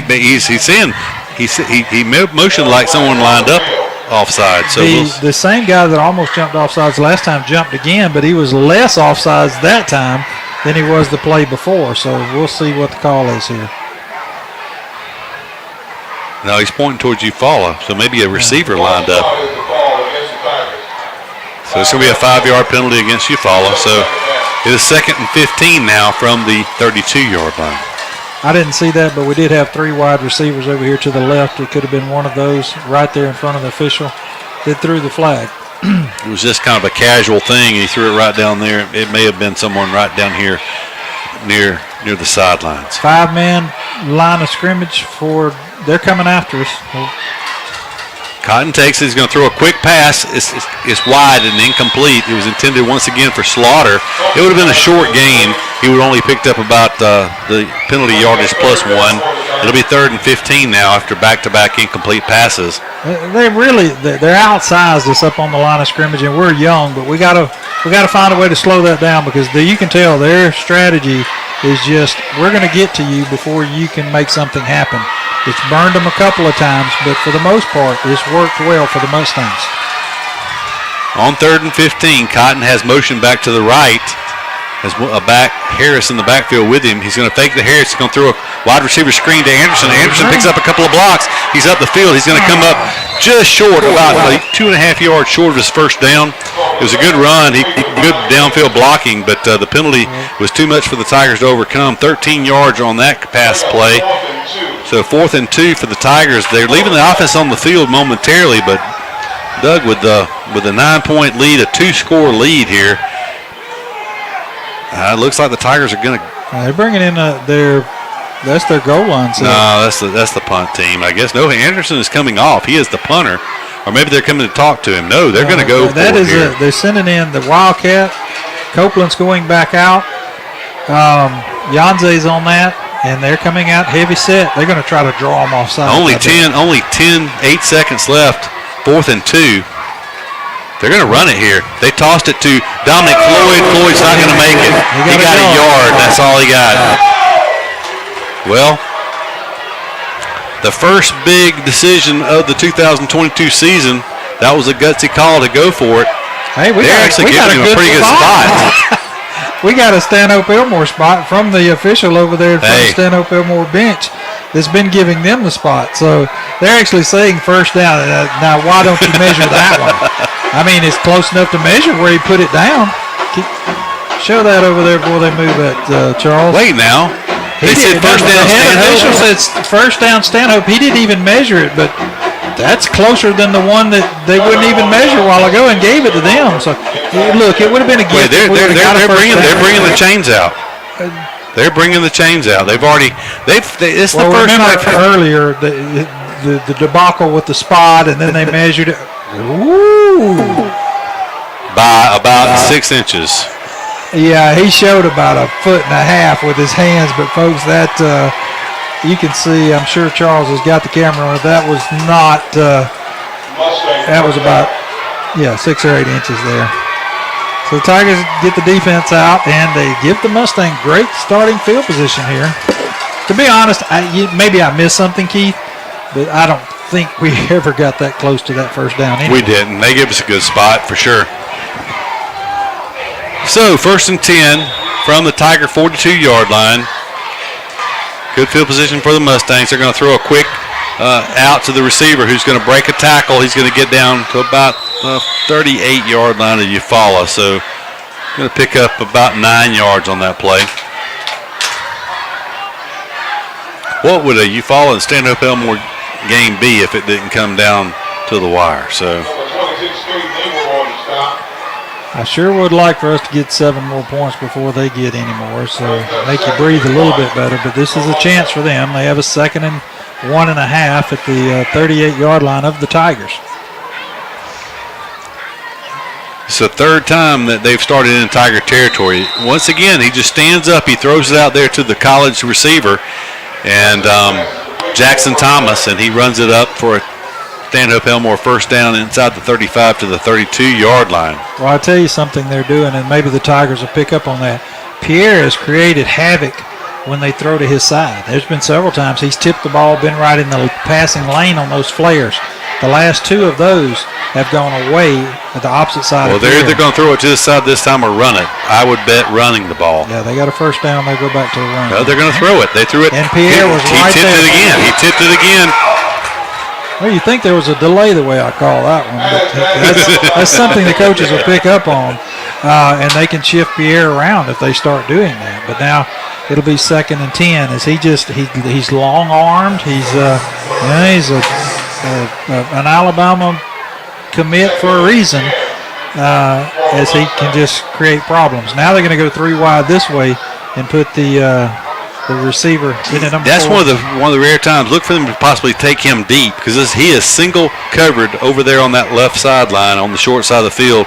They're going to look to the right, though. They're going to throw it. It is incomplete. That time it came out of the quarterback. That's the first really bad-looking throw from this sophomore quarterback from Stanhope, where it just kind of came out awkwardly, a lame duck at the feet of the receiver. That brings up 3rd and 10. This is a big play in this game.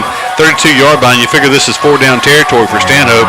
And it should be a heat timeout also, but 5:59 to go in the third quarter with Eufaula leading 16-9. And Stanhope will come out with 3 wide receivers to the wide side right.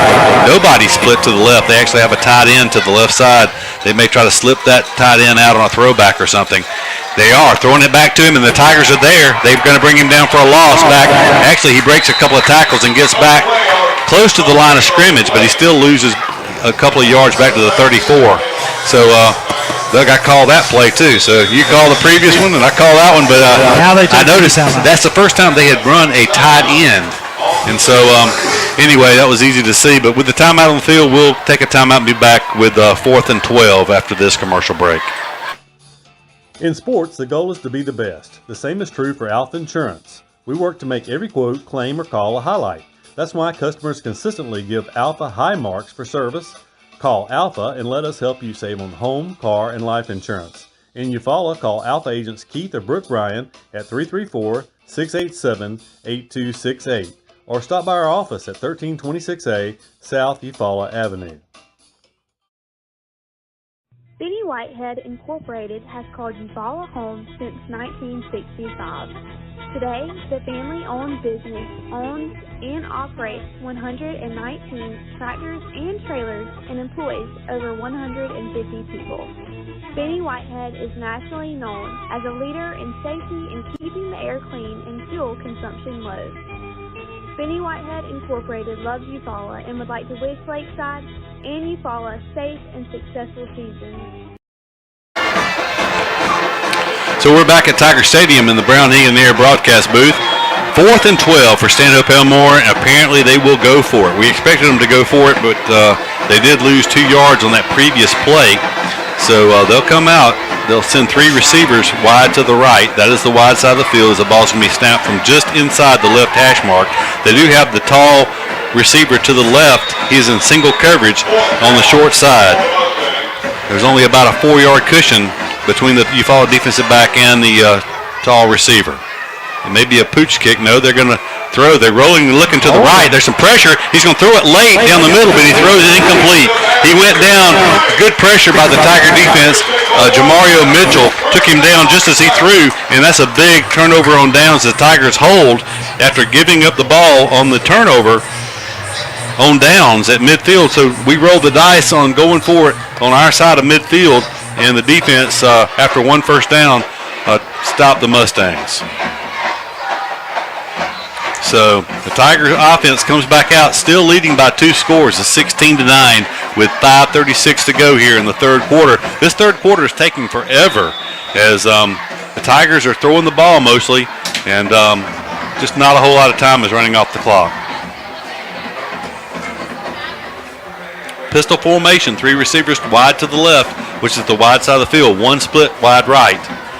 Cotton takes it. He hands it. It's going to be a reverse. It's going to be a throwback to Cotton, and they're going to call roughing. They're going to call unnecessary roughness on the big defensive tackle committed to Liberty as he hit Browning Anderson up high in the headgear. He was essentially the quarterback on the play. They ran a reverse pass that time. Copeland Cotton is a good athlete, and they were trying to throw the ball back to Cotton, who was open over there, but because of the pressure of the defensive, he is calling it contact to the head. Now, is that an ejection in high school football? I don't think so in high school football. It goes as an unsportsmanlike, I think, and 2 of those will get you a seat on the bench. But, man, it would be nice if it was college rules. He'd have to sit this half out. That's right. But he remains on the field. 1st and 10 for the Tigers at the 49-yard line. 15-yard penalty. The Tigers are back to where they turn the ball over on downs. With 5:25 to go in the third quarter, still leading by 9. More points here would be huge for the Tigers. And the coaching staff is working the clock a little bit as we watch they were telling him to calm down, wait, and they intentionally waited to call this play. So 1st and 10. Cotton takes it. He's going to deal it to Harris. Harris with running room for the first time in a while. He hurdles over to Stanhope Elmore Mustangs, but it's an 8-yard gain down to the 44-yard line. Actually, it's going to be 7, I guess, where they mark him down. So gain of 7, 2nd down and 3 now for Eufaula. That keeps the clock moving with 5:04 counting here in the third quarter. So 17 minutes of game action left. The Tigers with a 9-point lead, 16-9. Tigers really are taking their time now as they go no huddle. All 11 men looking to the sidelines for this play. 13 seconds on the play clock. Gives the defense a break too. We've seen a couple of them battling cramps out there on the defensive side. 2nd and 3. 2 seconds to go. They hand it to Harris. Harris breaks the line of scrimmage. Foot race, 35, 30, 25. Be run out of bounds at the 25-yard line. So a quick gain of 18 yards. The longest run from scrimmage for Harris tonight. And the Tigers pick up back-to-back first downs. On his 8th carry of the night, he picks up more yards than he had up to that point. 4:28 to go. The clock stopped. He's going to get a break and come out and looks like, is that 20 that Yave? Yeah, Williams. Yep. Williams. Tigers taking their time. Play clock just now at 27 seconds, so they can burn this all the way down well under 3 minutes. Under 4 minutes, I'm sorry. The Tigers really are making an attempt at running some time off the clock here. 4:08 and counting, 10 seconds on the play clock. Tigers are not even getting set to go until 10 seconds to go. 5, 4, 3. There's a snap with 1 on the play clock. They hand it off to Javier Williams, and he stumbles forward, but the ball comes out. He was stumbling forward. He got nailed. That really probably could have been a penalty there. As 95 showing out again out there for Stanhope, but they come up with a big turnover. That guy lowered his head, and that very easily could have been an illegal hit on Stanhope, but it knocks the ball loose. And I think he's got a stinger, the way he's holding his arm. He really got nailed. You can't blame the young man on the turnover that time. It is a turnover at the 20-yard line. The Tigers had something going there, but they do turn it over at the Stanhope 20-yard line. Turnovers now are even at two apiece. Well, right as the Tigers looked like they were going to punch one in and really create some breathing room in this game, Stanhope gets it back, and they come out, and they are obviously saying, we're fixing to throw the ball. They do not have a back in the backfield this time that they've been using as a run option and as a blocking back. They've got 5 wide receivers. From the 20-yard line of Stanhope, they're going to throw it quickly. It is complete. He's going to fight forward for 9 yards up to the 29-yard line. That's number 16 on the reception. I think his first reception of the night. And it's a 9-yard gain. Keeps the clock running with 3:27, 3:26 and counting here.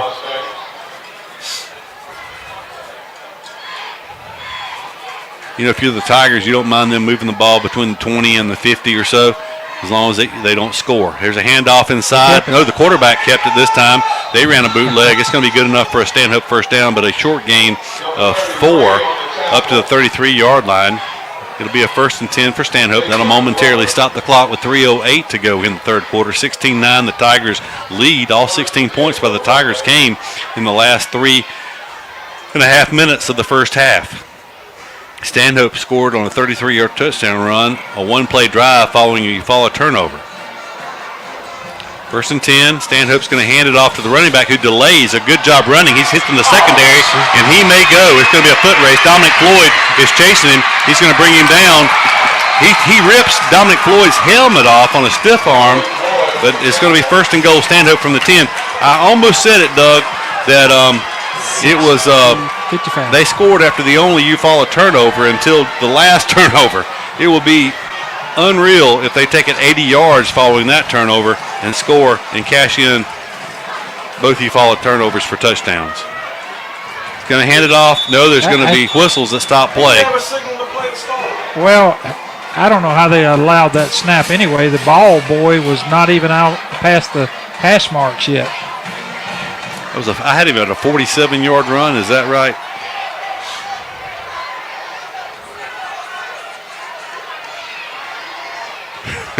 It was from the 33, so to the 10. 57-yard run. 57. I was going to say I had 55, but I might have 57-yard run. So 57-yard run. Just a good job by the back. He kind of hesitated until the hole opened up that time, and then he hit it hard. It was a foot race. Good job by Dominic Floyd. He's made several big tackles tonight. There's a hit in the backfield. They hand it off to the running back, and cutting in is Yanze Pierre for a 1-yard loss.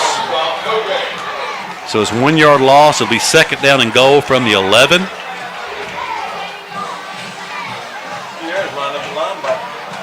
Yeah, we changed him, moved him around. Us really hadn't done that much this game, is move Pierre around, but Charles was on the ball at the time, caught that we had him lined up at linebacker that time. That may be why he was unaccounted for. We're at 1:56 and the clock rolling here in the third quarter. Still a whole quarter to go. Eufaula still leads 16-9, but Stanhope's in field goal range, but we'd certainly be good if we could hold them to a field goal attempt here. Well, considering what the extra point looked like, yeah, that field goal attempt. They hand off to the back. He slices off left guard. He's going to pick up positive yardage down to the 7-yard line. So a 4-yard gain on that play. It's been 4 runs and 1 pass so far on this possession for Stanhope that began back at their 20-yard line. It just don't look like he's getting that much, but when you see that, that means those big linemen are pushing the line backwards. So big 3rd and goal here. 3rd and goal from the 7. Big receiver is single covered out to the left. They're going to look to the right. There's a receiver there. It is incomplete. The pass was a little high, intended for big number 12. He is a pretty tall receiver as well. I don't know if you saw it early, Keith. Charles was looking down that way. Their receiver got away with a big-time push-off. He ran to our guy, shoved off, and it created some room in the corner and fell incomplete. They're choosing not to go for a field goal here to make it a 1-score game. They're going to leave the offense out on the field. 4th and goal from this, 7? Yeah, that's kind of surprising. They could pull within 1 score if they kick the field goal, but it is a tough angle. It's from the right hash mark. It is, you hear the crowd, the home crowd here at Tiger Stadium. They have single coverage out to the wide left. It's a low snap. The quarterback's going to throw a throwback. It's going to be caught, and it's a touchdown. He held on to it. He got popped. They're going to throw a late flag. Well, it was kind of helmet to helmet, but where was the call at when we fumbled down here if you're going to call helmet to helmet in that situation? He lowered, I'm not sure who hit him, but he lowered the boom on him. And kudos to Stanhope for holding on to it. But, that was the same hit we saw down here when we turned the ball over. Yeah, the difference was that happened kind of wide open in front of everybody and up high, whereas that other one was down low. But well, I tell you what it's going to do. It puts them in the end zone. It's going to put them half the distance to the goal line on this point after touchdown. I'm not so worried about the point after touchdown. I don't think I'd rather see it here than on the kickoff.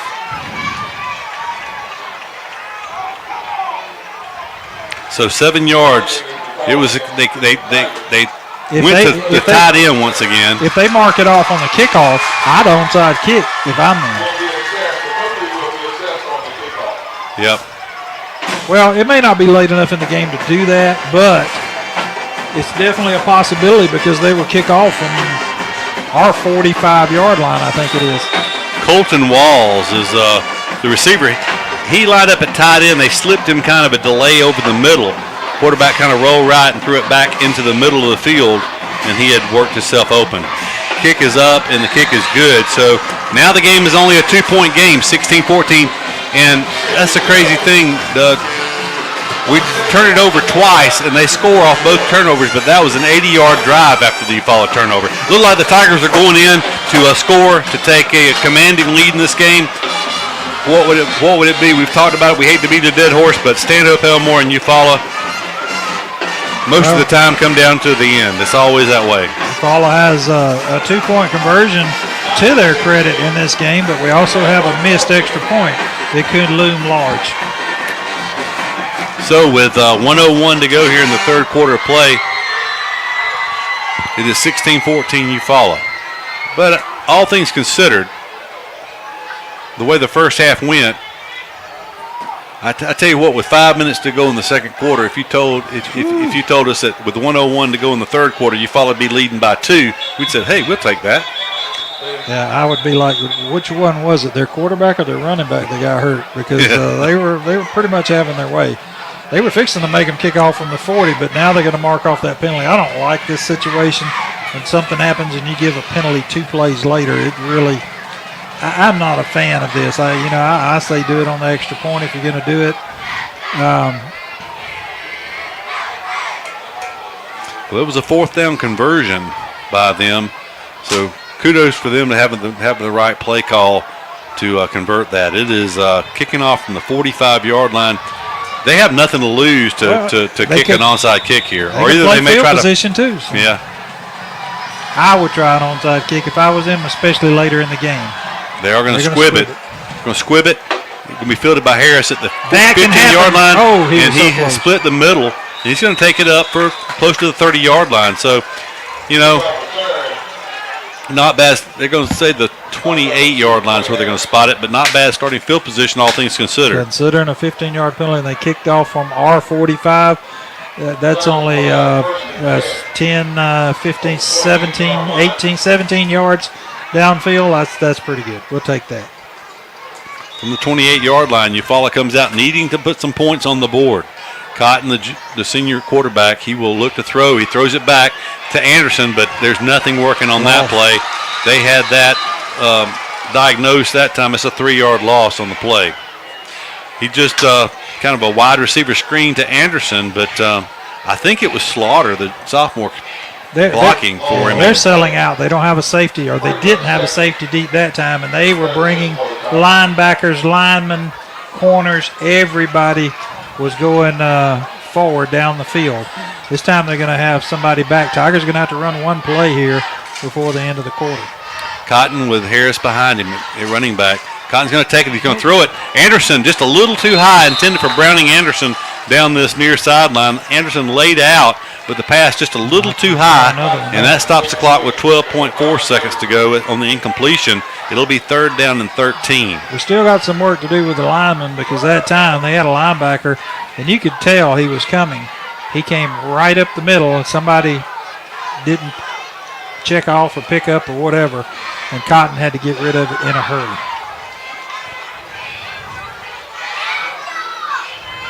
Cotton calls for the snap, looking to throw. Has some time this time. He's going to throw it. It's going to be incomplete. His receiver kind of broke late. Yeah, that's been a problem. The time of possession has really been a problem so far tonight. Tigers just unable to take any time off the clock as they took over with 54 seconds to go. They're going to punt with 6 seconds, 48 seconds on that possession for Eufaula. And Stanhope will get the ball back with a chance to take the lead for the first time in quite some time. Anderson punts it away. It's a nice spiral. It won't turn over. It'll be called on a fair catch at the 47-yard line. Clock stopped briefly with 1/10 of a second and then rolled to 0. So that'll be, well, hold on, there's whistles. And the head officials want all the attention. I don't see a flag, but there again, he's going to consult with the official from right in front of the Stanhope bench. There is a flag. Are they going to say he didn't give him room to catch him, catch it? I was going to say. The flag's way down there on the 35. Okay. Personal foul against us. Holding against you. Personal foul. I thought he showed holding. Personal foul. I did not see that, but that's going to take them all the way down to the Tiger 38-yard line to begin this possession.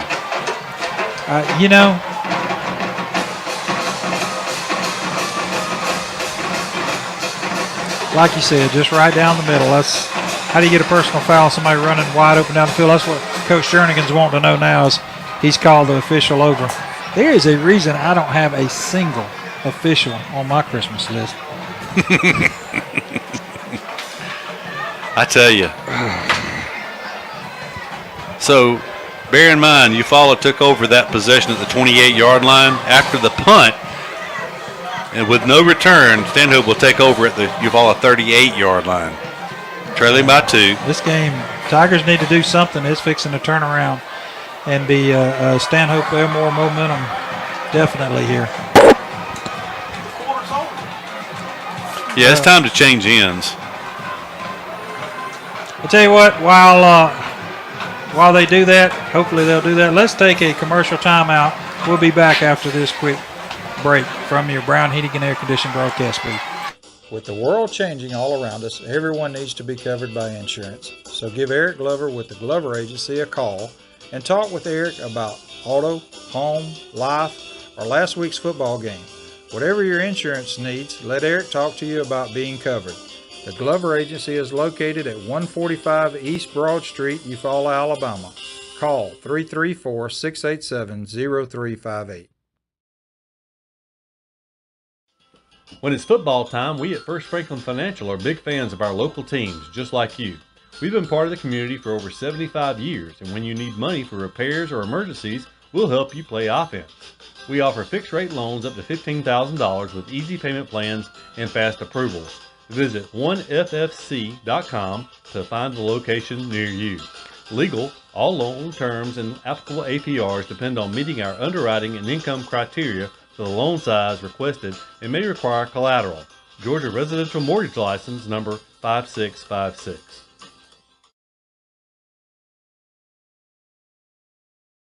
Tiger Stadium, where Stanhope Elmore, momentum was wearing red earlier. The Tigers had the ball with a 9-point lead, driving until the turnover. Stanhope has scored, and oh my goodness, good pressure. Janze Pierre hits the quarterback. The ball kind of fluttered out. The receiver saw it. The defensive back didn't. If the defensive back had seen it, it might have been a turnover, but instead the receiver was able to go down and catch that at the Eufaula 26-yard line, so a 12-yard gain on that pass play. Sure looked like a trap to me, but they give him the catch. The one official right there close to it wasn't sure. It was the official way off that come running in and said it was a catch. 1st and 10. They're going to hand it off to the running back. Thomas, he had running room. He might have had a touchdown, but he slipped. I'm sorry, it's a different running back. He slipped down at the 20-yard line. It's going to be a gain of 6 on that play. But Pierre was not happy then, and I can't much blame him. He's going to come off the field as he probably needs to compose himself a little bit. He was literally tackled right in front of the ball carrier. No flag. So 11:09, 11:08 and counting. 2nd down and a long 4 from the Tiger 21-yard line. There's a snap. Quarterback throws it. Incomplete. Now they threw a flag. Now it'll be interesting to see what that flag is. They haven't called holding on Stanhope Elmore all night. Well, that's the ones where their receivers are going out there. They're actually, a couple of times I've seen them dive and chop block way out there in the open field, which is not legal. But it being the receiver was trying to throw a block, they're going to call a hold against him that time. So you definitely take this penalty. They'll get 2nd down over again, but it'll be 2nd and about 15. It's going to require the Tigers to stop them here. As momentum certainly is a fickle friend, and it was wearing red there for much of the 3rd quarter up until the Tiger fumble down at the 20-yard line. Draw play, handoff to Thomas. He's going to be stacked up right there after about a 2-yard gain back to the 29-yard line. So that'll bring up a 3rd down and 13 from the 29-yard line. The first down would come at the Tigers' 16-yard line. Probably 4-down territory again for them. You know they'd love to get a 1st down or get down close to that 1st down marker. And I'm not real impressed with their extra point kicker, but at least that would put them thinking about a field goal if they have a field goal kicker at all. That's right. Field goal would give Stanhope the lead. Motion out of the backfield, empty backfield now. They're going to throw. It's tipped up in the air, nearly intercepted. Once again, I don't know how many deflections that is for Janze Pierre, but he deflected it once again. And closest man there for Eufaula was Jamario Mitchell, the senior defensive lineman. But it falls incomplete. It's 4th down and 13 now, Doug. And we're sending in extra defensive backs here.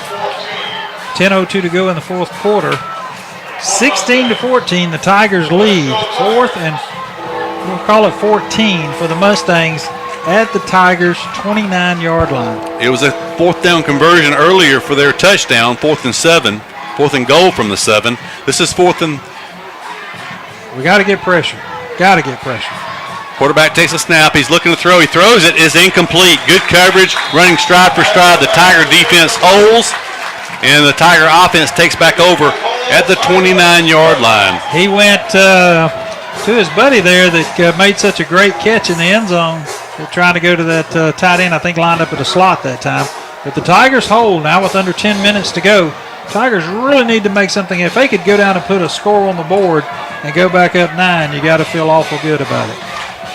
Well, that was a big stand by the Tiger defense there after they took over at the 38-yard line following the penalty. So 1st and 10 Tigers from the 29-yard line. Cotton takes it. He hands it to his back, Harris, who crosses the 30. He's up to the 32-yard line. That's a gain of 3. It'll be 2nd and 7. That keeps the clock running. Still 9:46 and counting here in the fourth quarter with the Tigers clinging to a 2-point lead. Harris runs the ball, and we're burning some clock here as they're waiting to call in the play, which is the right thing to do. Harris runs hard, but it's just not the running game we're used to seeing. Didn't I hear Coach say that we had someone maybe that was in concussion protocol that was a running back? I thought so, but I don't remember if he said the name or not. So we'll probably have some help coming back soon in the next week or two at that position also. 5 seconds on the play clock as the Tigers take the snap with 3. Hand off to Harris. Harris on the delay. He's going to spin forward. He's going to get up across the 35 to the 37, maybe the 38-yard line. Look at the difference in the spot. Yeah, he's going to be. No, they're gonna. If he would have turned around and marked it from the other guy, he would have gained 1.5 yards more. But it's going to be 3rd down and a little over a yard to go here. That was a 6-yard gain, we'll say, on that play. It's 3rd and a little over a yard. Now Stanhope's going to be looking for the run. Do you dare put the ball in the air? You know they're going to be looking for the run. Well, you kind of defeat the purpose of all this running clock if we're going to keep stopping it. But you got to do what you got to do. You don't stop it if you complete it.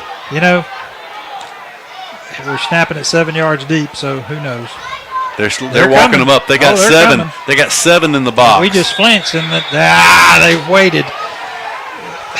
They're going to call it on us. And it's coming from our side with our 2 sophomores on it. So they're going to learn, but they got to learn soon because that makes it instead of 3rd and 1.5. That's with 8:20 to go. 8:20 to go here in the fourth quarter. The Tigers lead 16-14, and it'll be 3rd down. And call it 6.5 yards. First down would come between the 39 and 40-yard line. Tigers are snapping it from the 33. All the Tigers looking at the sidelines with 18 seconds to go on the play clock. They're telling them to hold on. We need to get a first down, or we may need some of that time back on the clock here before this thing's over. 3 receivers wide to the left. Wide side is to the left. 1 receiver, Tron Mitchell, to the right. They're going to hand it off. No, Cotton keeps it. He's going to fake it.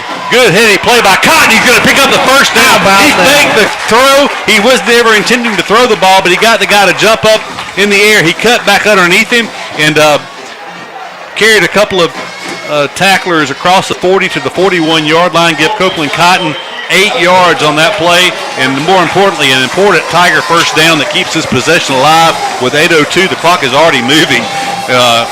That's a quick reset. The Tigers with 29 seconds on the play clock looking to the sidelines. Doug, we look like we're intentionally trying to run the clock here, and that's all well and good if we can put some points on the board. Yeah, you need a couple more first downs, but we're definitely milking the clock, and that is aggravating. They've changed it to that 40-second clock last year. When you're on that other side and you can't stop them or they keep picking up first downs, that's a bad feeling. They're walking up. They're coming after the Tigers again. Cotton takes it. He's going to give it to Harris. Harris breaks the line of scrimmage, though, and he fumbles the football. He got it back. It's going to be a gain of 8. Number 51 bowing up at Big Pat out there. He had a long way to reach up to bow up the pad on that one. I think that's 21? Well, maybe I can't tell. He nevertheless, he is a foot shorter than Big Pat. 8-yard gain on the first down. I don't know how he got through that hole, but it really opened up that time, and Harris slipped through it for a big gain. 7 minutes and counting. 18 seconds on the play clock. Tigers taking their time. Twin receivers to either side. They'll snap this from just inside the right hash mark. So wide side is to the left. The Tigers are moving left to right as we view them here from the home side. They're not walking up in a blitz like they have been on short yardage situation. Going to hand it to Harris again. This time he breaks. He's Good a nifty. move. They threw a holding penalty. The back judge just threw a flag inside.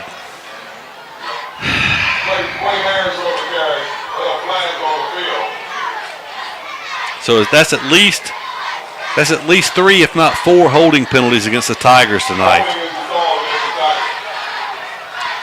Used to you'd see holding penalties on a sprint out or something wide to the outside.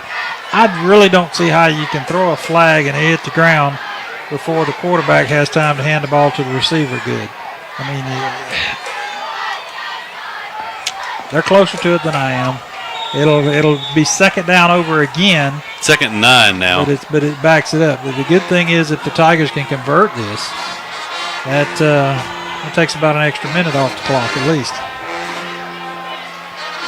The clock is stopped now. 6:36 on the clock as the Tigers have 10 seconds on this play clock. They're going to be a little slower getting the play in this time, putting a little more pressure on themselves. 5 seconds when they get set. So 3-2. Going to hand it to Harris again. He breaks. Actually, he broke the initial tackle, but then he spun down after a 3-yard gain to the 45-yard line. So 3 yards for Harris on that play. It'll be a big 3rd and 6 for the Tigers. They converted earlier on a scramble, a bootleg by Copeland Cotton on a similar situation here earlier in this possession. I might hurry up to the line and not, before the clock runs down, act like I'm going to do something real quick. Not even call a play and just let him call some snap counts and see if we can get him to jump. Kind of hard to do that when you don't huddle, though. You can't tell everybody what you're doing. Well, unless you already have a predetermined signal for that. I know a team that had a play that they would call one time. Now, I don't know. I guess you could call it a line of scrimmage, but when they call Dumbo, that means there ain't no play. Don't jump, Dumbo. That's pretty good. Empty backfield. Cotton's going to run a quarterback draw, but nothing happened there. He's going to lose yardage back to the 43-yard line. So a loss of 2 on that play. As it was going to be a quarterback draw, but he got pressure so fast he couldn't even fake the draw part of it. Well, they're going to have their shot, and it wouldn't be a Stanhope Eufaula game if they didn't. Apparently, Stanhope called a timeout. So with timeout on the field, we'll take a timeout and be back after this commercial break. Carrier asks, what does comfort mean to you? Is it a cool lake breeze on a hot summer day or by a warm fire on a cold night? Make every room in the house as inviting as the next. Also, make the air fresh and clean for everyone and keep humidity where it belongs. At Carrier, comfort means more than just the temperature. Contact Brown Heating and Air Condition, 714 South Eufaula Avenue, 334-687-5244.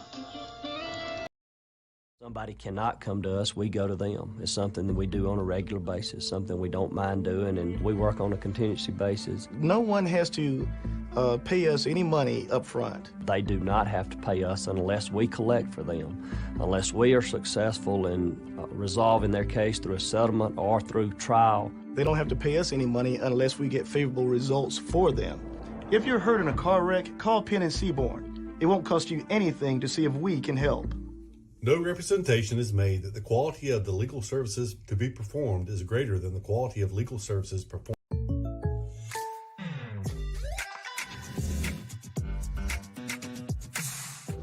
If you want the real deal, call State Farm agent Sam Wise in Eufaula today. Like a good neighbor. Hey Tiger fans, this is Lauren Streeter with Wiregrass Realty, and I'm here to tackle all your real estate needs. Let's team up and make a touchdown on your new home. Give me a call today, 334-614-7409. Go Tigers!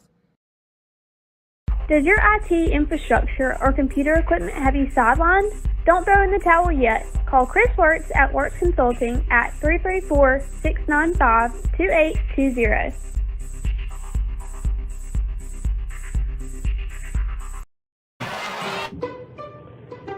Hey Tiger fans, Daniel Pulley here, your local Chick-fil-A Eufaula owner-operator. We are so excited to be the official sponsor of the weekly Eufaula Tiger Coaches Show for the 2022 football season.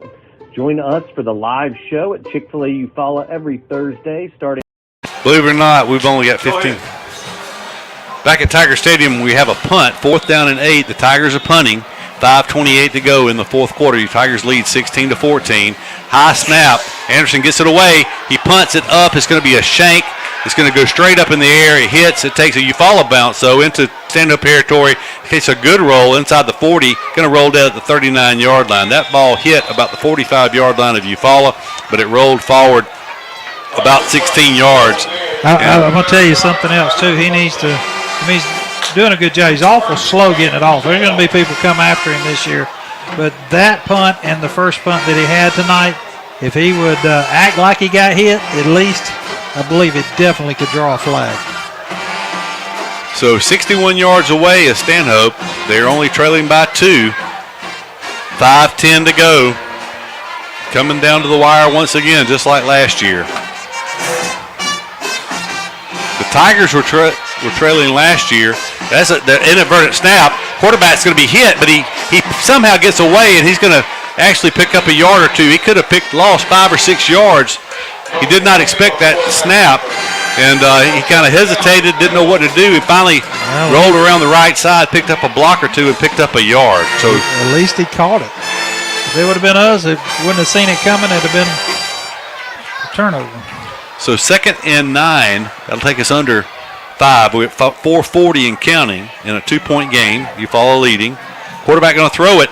They chop block on the line. They chopped our line down, and boy, their receivers run hard. That's going to be an 8-yard. It's going to be a 9-yard gain and a first down. Yep, it was a good spot.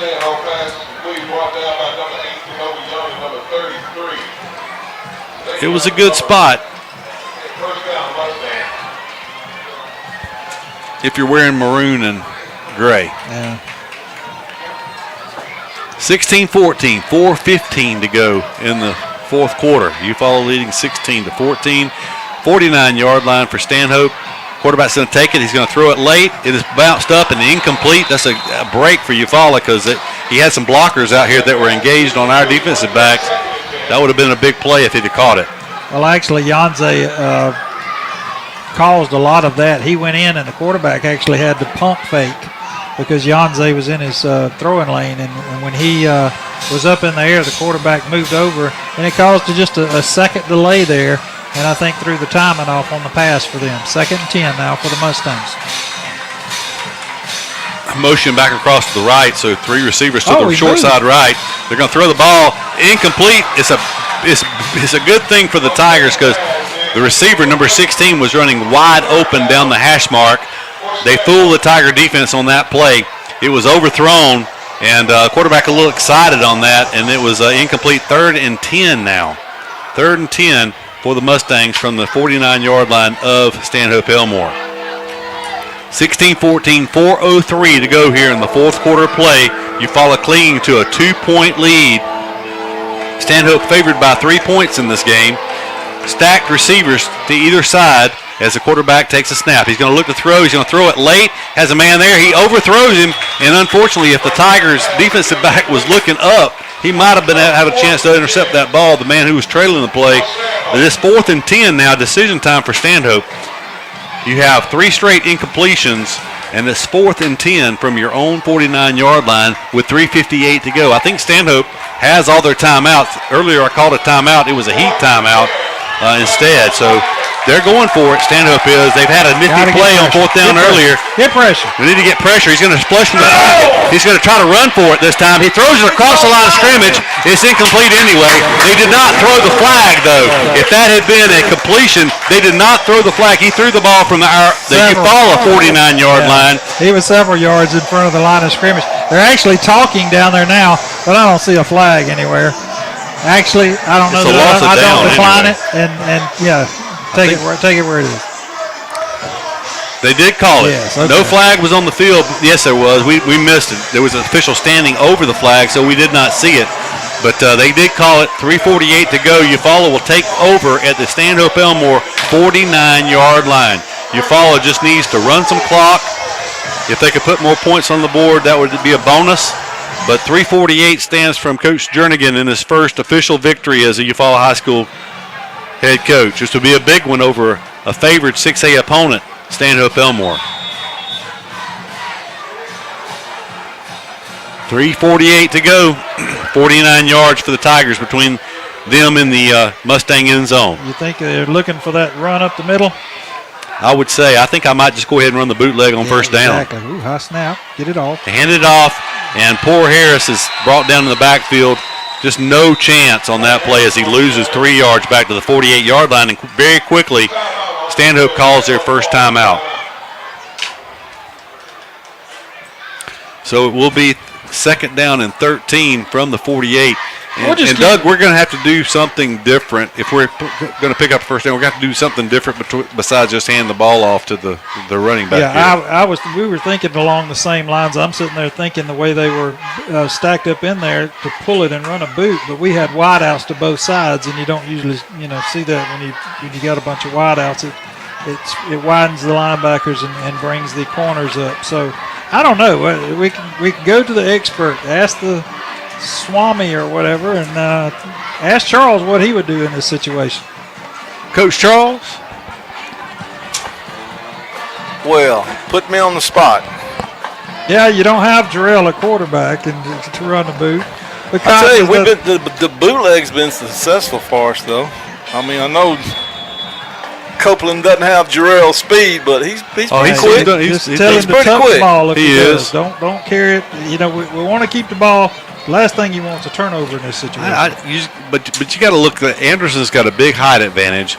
Don't try to pick up 13 yards here. Let's pick up 6 or 7 and make it a manageable third down. As aggressive as they are, why don't we run that little screen pass in the middle or on the side? I'd feel better running it outside than in the middle. Yeah. Either way, second and 13 here from the 48-yard line. Still 3:44 to go in the fourth quarter. Stanhope is bringing 5. They're going to throw a flare pass. It's complete to Slaughter. He's inbounds. He's going to pick up a first down. Oh, what about a late hit to the helmet? He don't care. Slaughter is excited. He picked up 17 yards, but we have an injured player. He has speed to burn to Slaughter, as he had a guy with an angle on him that could have brought him down short of his first down, but he was able to turn it up the sidelines and make a big play for Eufaula on second down and 13. Big first down for Eufaula. That is one of our sophomore, I think it's our sophomore left tackle, actually. A left guard, one of the two. I think it's our left tackle that's down. Doug, we've run 2 plays in this drive, and there's been exactly 11 seconds go off the clock. That play picked up 17 yards. How in the world is only... Slaughter must be real fast. He got down the sideline faster than I could have. What I'm trying to say is that running play that lost 3 yards took 4 seconds. That was a quick timeout, and they were credited with a quick timeout too. So I tell you what, with the injury on the field, we'll sure it'll pop up. But let's take a real quick break from Brown Heating and Air Conditioning broadcast booth.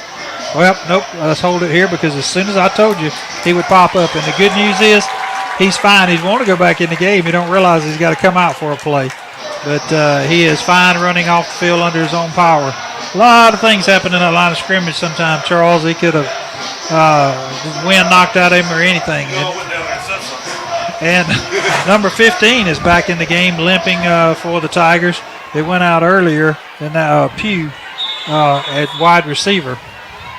But I hope we can pick up another first down running the ball or something. And I told him, I said 2 plays and 11 seconds off the clock.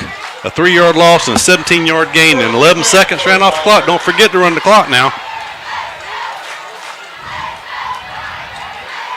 A delayed handoff to Harris up the middle. He breaks a tackle inside the 20. He's down to the 16-yard line. Marquia Harris with a 19-yard run.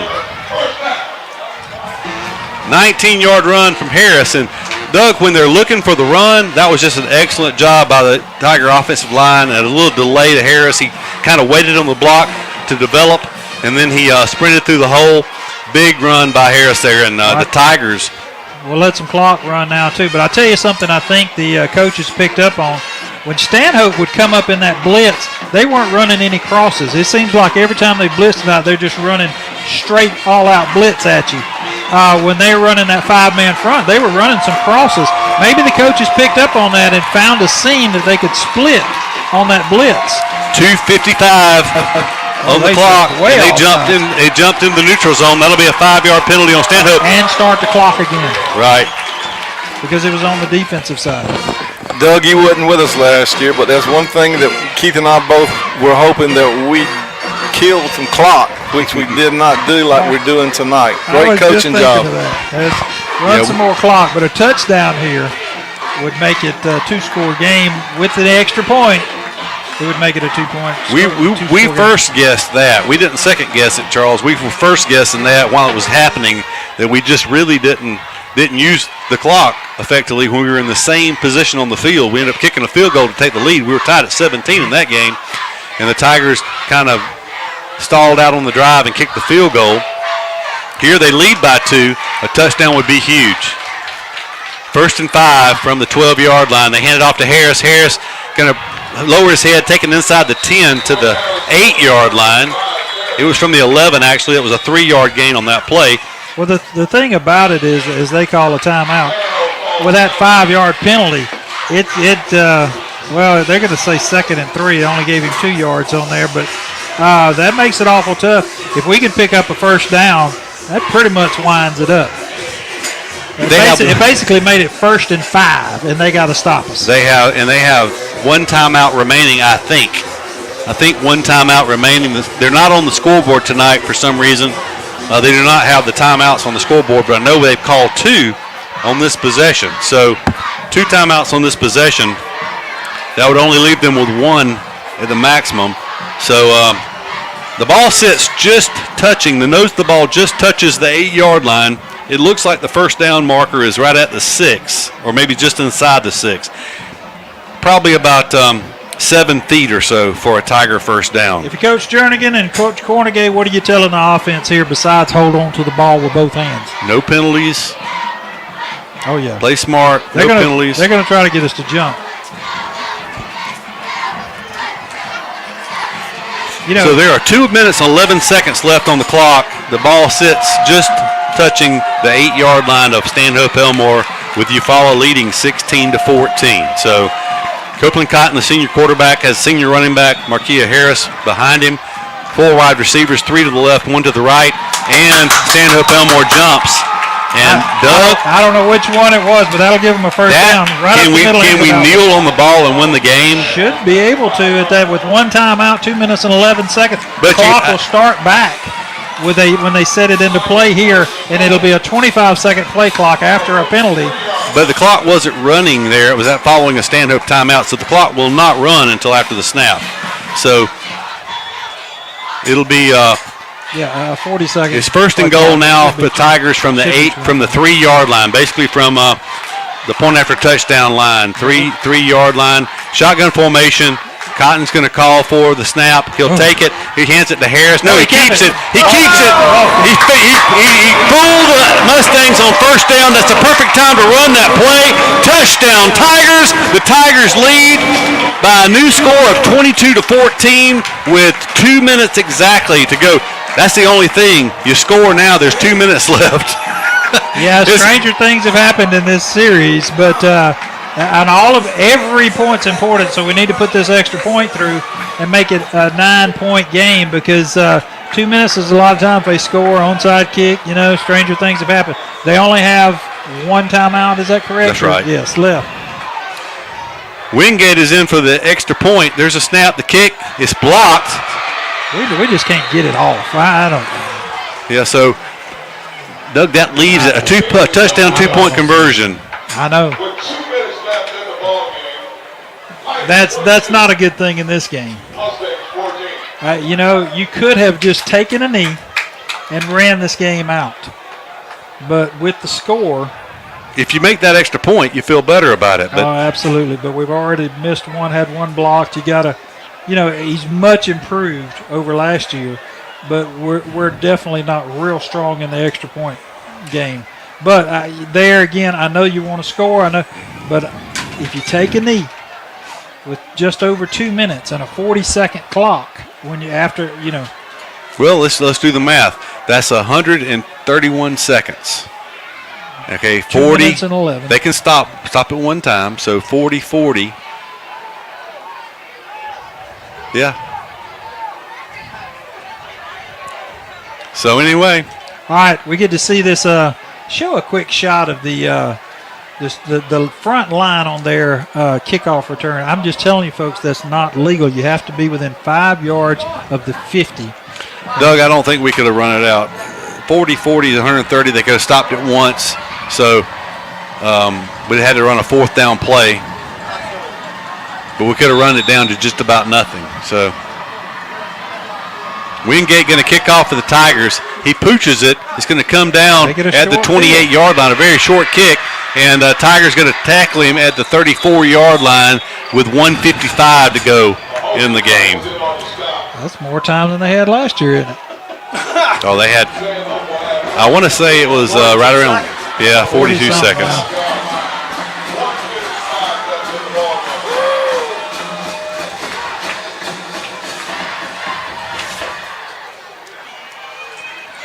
Well, the young quarterback has thrown 36 passes up to this point. I got a feeling we're going to see a few more. We just got to figure out how to get an extra point through the upright. So there's a pass. It's complete. It's going to go out of bounds. That play will not take much time off the clock. It's complete up across the 45 to the 46-yard line. 5 seconds on that play. They pick up 12 yards.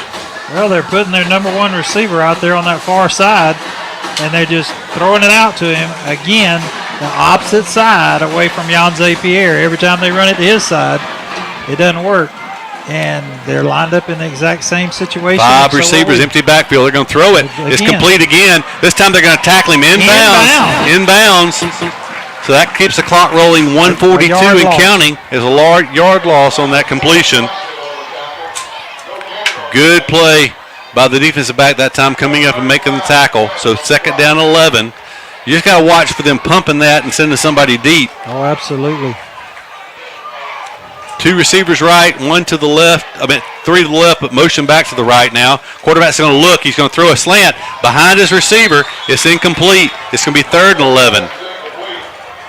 It looks like maybe Slaughter is in at defensive back now for the Tigers.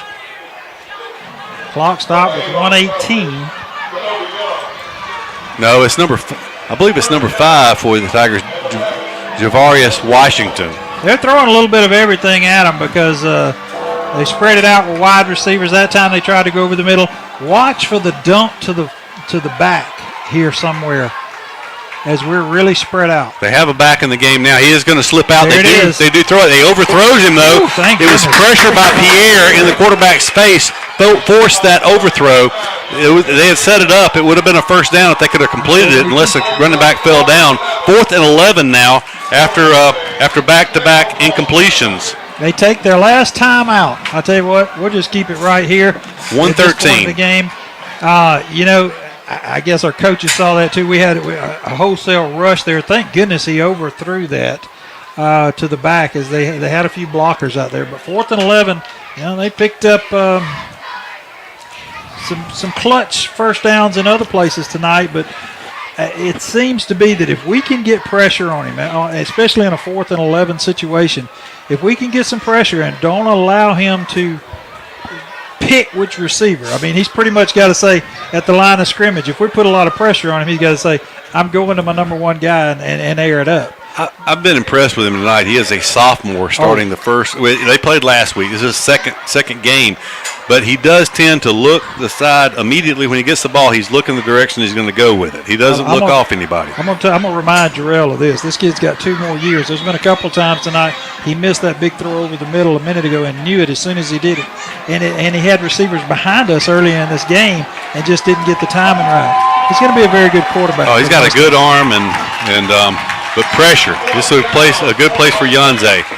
3 receivers wide to the left, 2 to the right. No backs in the backfield with the quarterback. Now motion back to the inside to help block Yanze. Yanze gets through. They're going to throw it. It's going to be incomplete. Good play by the Eufaula defense.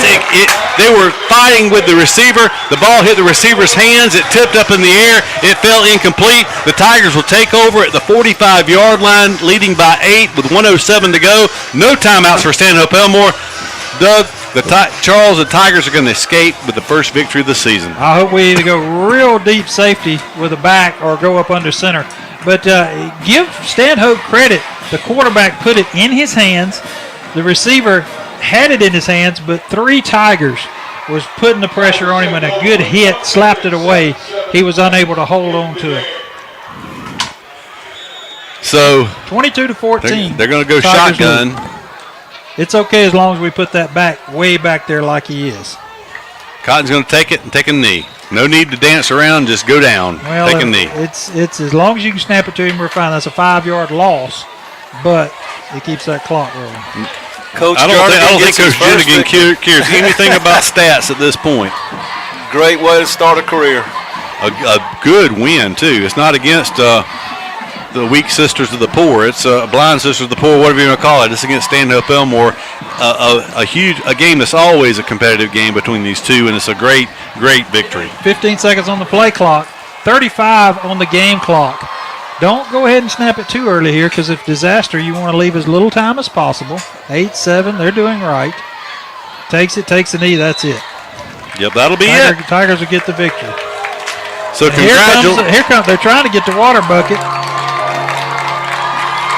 And Jarrell has no idea. Here he comes. Get a shot of that. Congratulations, Coach Jernigan and the rest of the Eufaula Tigers, this young coaching staff. Great win tonight. I mean, Doug, we watched Russell County last week. I mean, this Stanhope Elmore team is, I would say, you hate to compare teams, but this was a very good Stanhope Elmore team. I know they're 0-2 now on the season, but they're going to win some ball games this year. Oh, they definitely will if they, keep their heads up. They came out and really punched us in the mouth, and we had a couple of breaks, and we made the best of it, and it gave us the confidence we needed to come back and win this ball game. So, congratulations once again to everyone in red and white tonight. A good home crowd. Glad to see that big crowd here tonight, and I didn't hear an update. I don't know if Charles knows, but where do we stand on the reserve seats? They were saying that they were short on them. If someone's listening at home, as of last night, there was still an opportunity to buy reserve seats. So if you're sitting at home, certainly trying to make your way out, the next home game will be against Pike Road. Yeah, they're 6A this year, but they are, I guess you could say, defending 5A. They're not really defending it. They're former 5A champions. And Coach Rigby and them, they had a tough outing tonight. I think they played a very good Georgia school, as they lost a regular season game last week. And I saw where that was like the first time they had lost a regular season game in like 4 or 5 years. So they have a couple of games before us. I thought we played Greenville before. Maybe not. I'd have to look. But I know that Pike Road will be a tough opponent, but we got region business to take care of next week against Headland. And don't think that Headland is not going to be up. It's a home game. It would be huge if they were to upset us. Yeah, because they've got, a lot of you remember Franklin Williams, and he had a son that played basketball at Auburn, good friends with Franklin. His son Tyson, that played at Dothan in Nevada, had a great career there. He's got a younger brother, I think is a sophomore at Headland, and folks, he's a real deal. He's quick as a hiccup, and he's a great ball player. So we're going to have our hands full with them next week. Well, you would hope the Tigers, having played the tough schedule, like you said, in 6A, you'd hope that would be a difference. But nevertheless, when you go on the road, you never know, so you've got to be ready to play. The Tigers with a great win tonight. They overcome 2 turnovers in this football game and come out with a 22-14 victory. And a great crowd that came out and watched Jarrell's first victory, and what we hope is many, many more here for the Tigers. Be careful going home tonight. I saw Lakeside just turned loose over there, so there'll be a lot of traffic out there. If you're Stanhope folks, be careful going home. And we thank everybody that came out tonight and enjoyed this victory for the Tigers. So, for Charles Irvin, Doug Applin, I'm Keith Bryan, wishing a good night and a great weekend. Go Tigers.